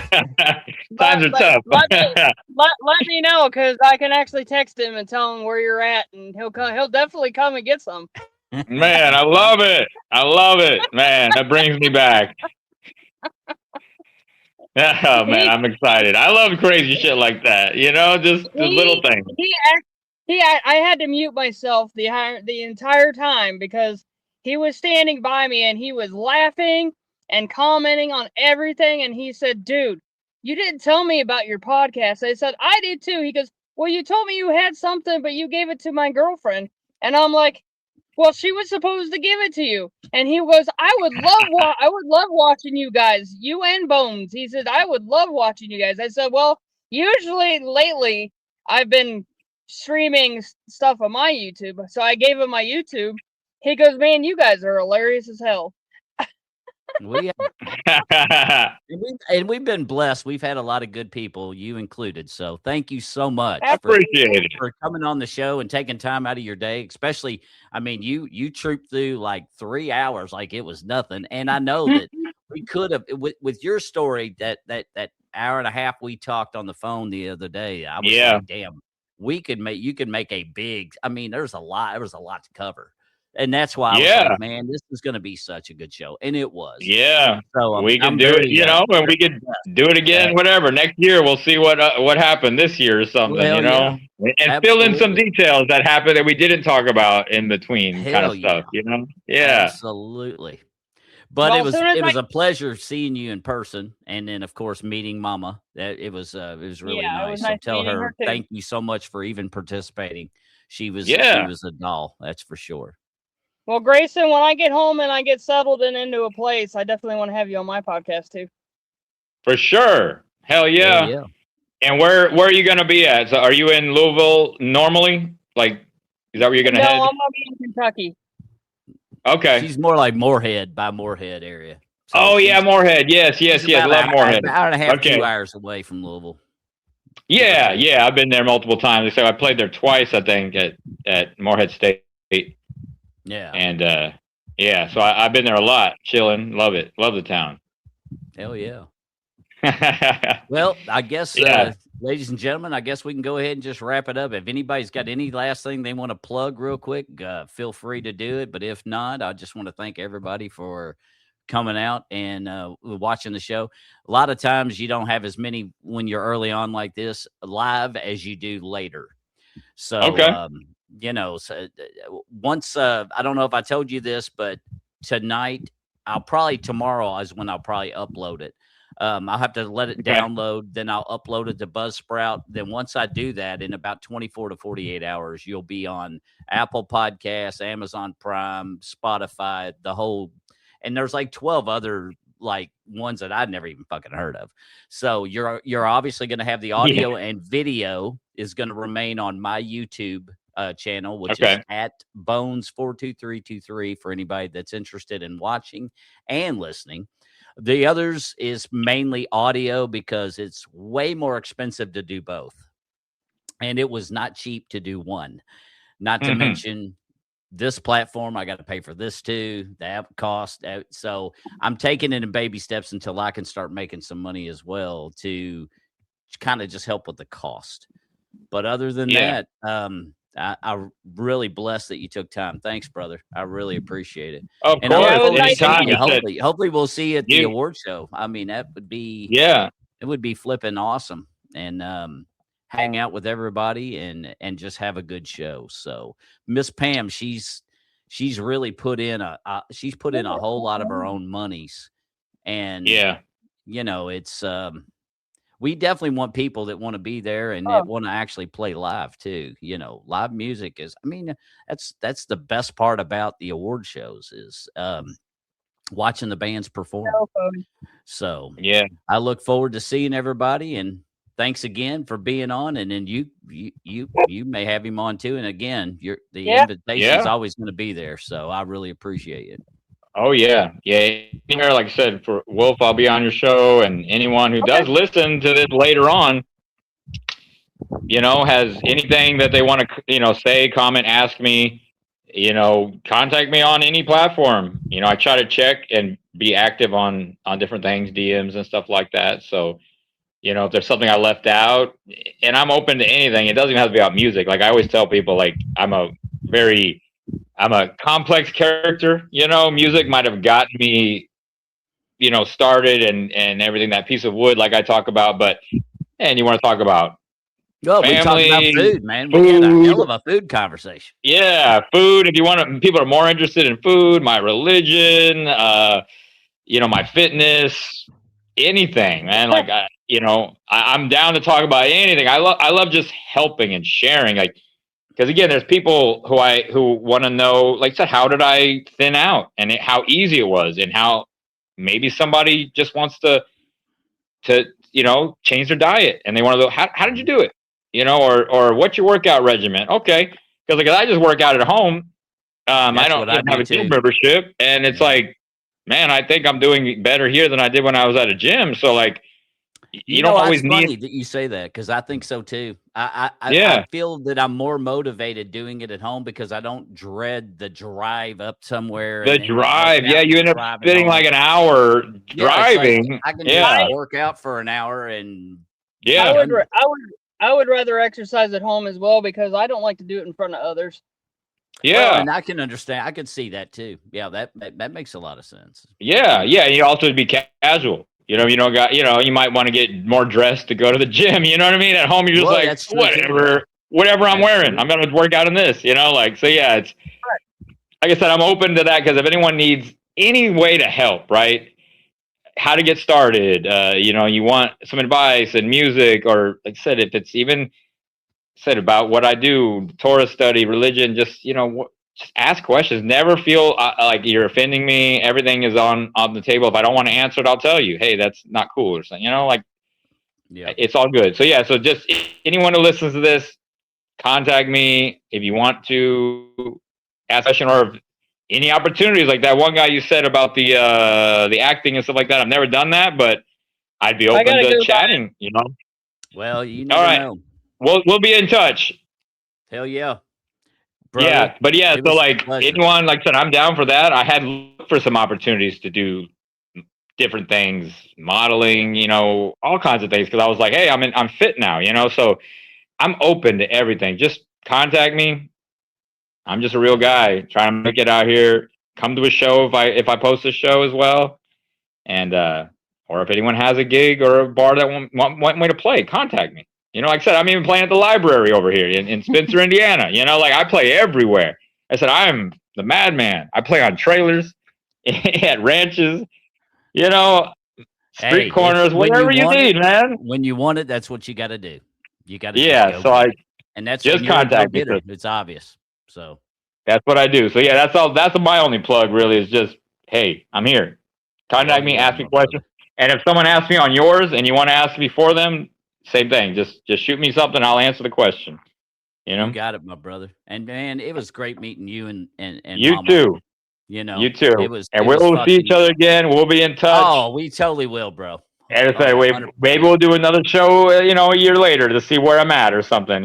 So Oh hell yeah. Well, you anytime. never know. You get close enough too. You never know. We should end up showing up to one of your shows and hanging out with y'all. Yeah, So I I will would let have you fun. know I would when I'm enjoy when that I'm over too. there. Yeah, hell yeah. Let me know when you're Definitely. close. And I've got somebody that I'm gonna reach out to that's Okay. they're new to the bar scene. So they Yeah. don't have a super big budget yet, but Yeah. they don't have things. And I'm like, well, I've got, like I told her about Blake Henry when I had him on because he had mentioned it. Same with you. I'd tell him about you, So Yeah. I'll definitely I'd be in touch if, you know, I'd be in Cool. touch if I hear of anything, you'll know about it because I'll reach out and holler at you, brother. Definitely. Perfect, man. I All appreciate it. right. Well, until we meet again, it was great, brother. Best All of the right, man. family. Wish you all the very best. Awesome. Thank you so much, All man. right. This is Bones saying peace out, everybody. Thanks for tuning in to this 12th edition of the music edition of the Bones Unfiltered podcast. I'm your host, Bones, and that young man that was sitting next to me, is Graysin that's with an I, S-I-N, Graysin Slade. So definitely check him out on all social media platforms, him and his lovely wife, Kayla. But until then, peace. Bones Unfiltered podcast.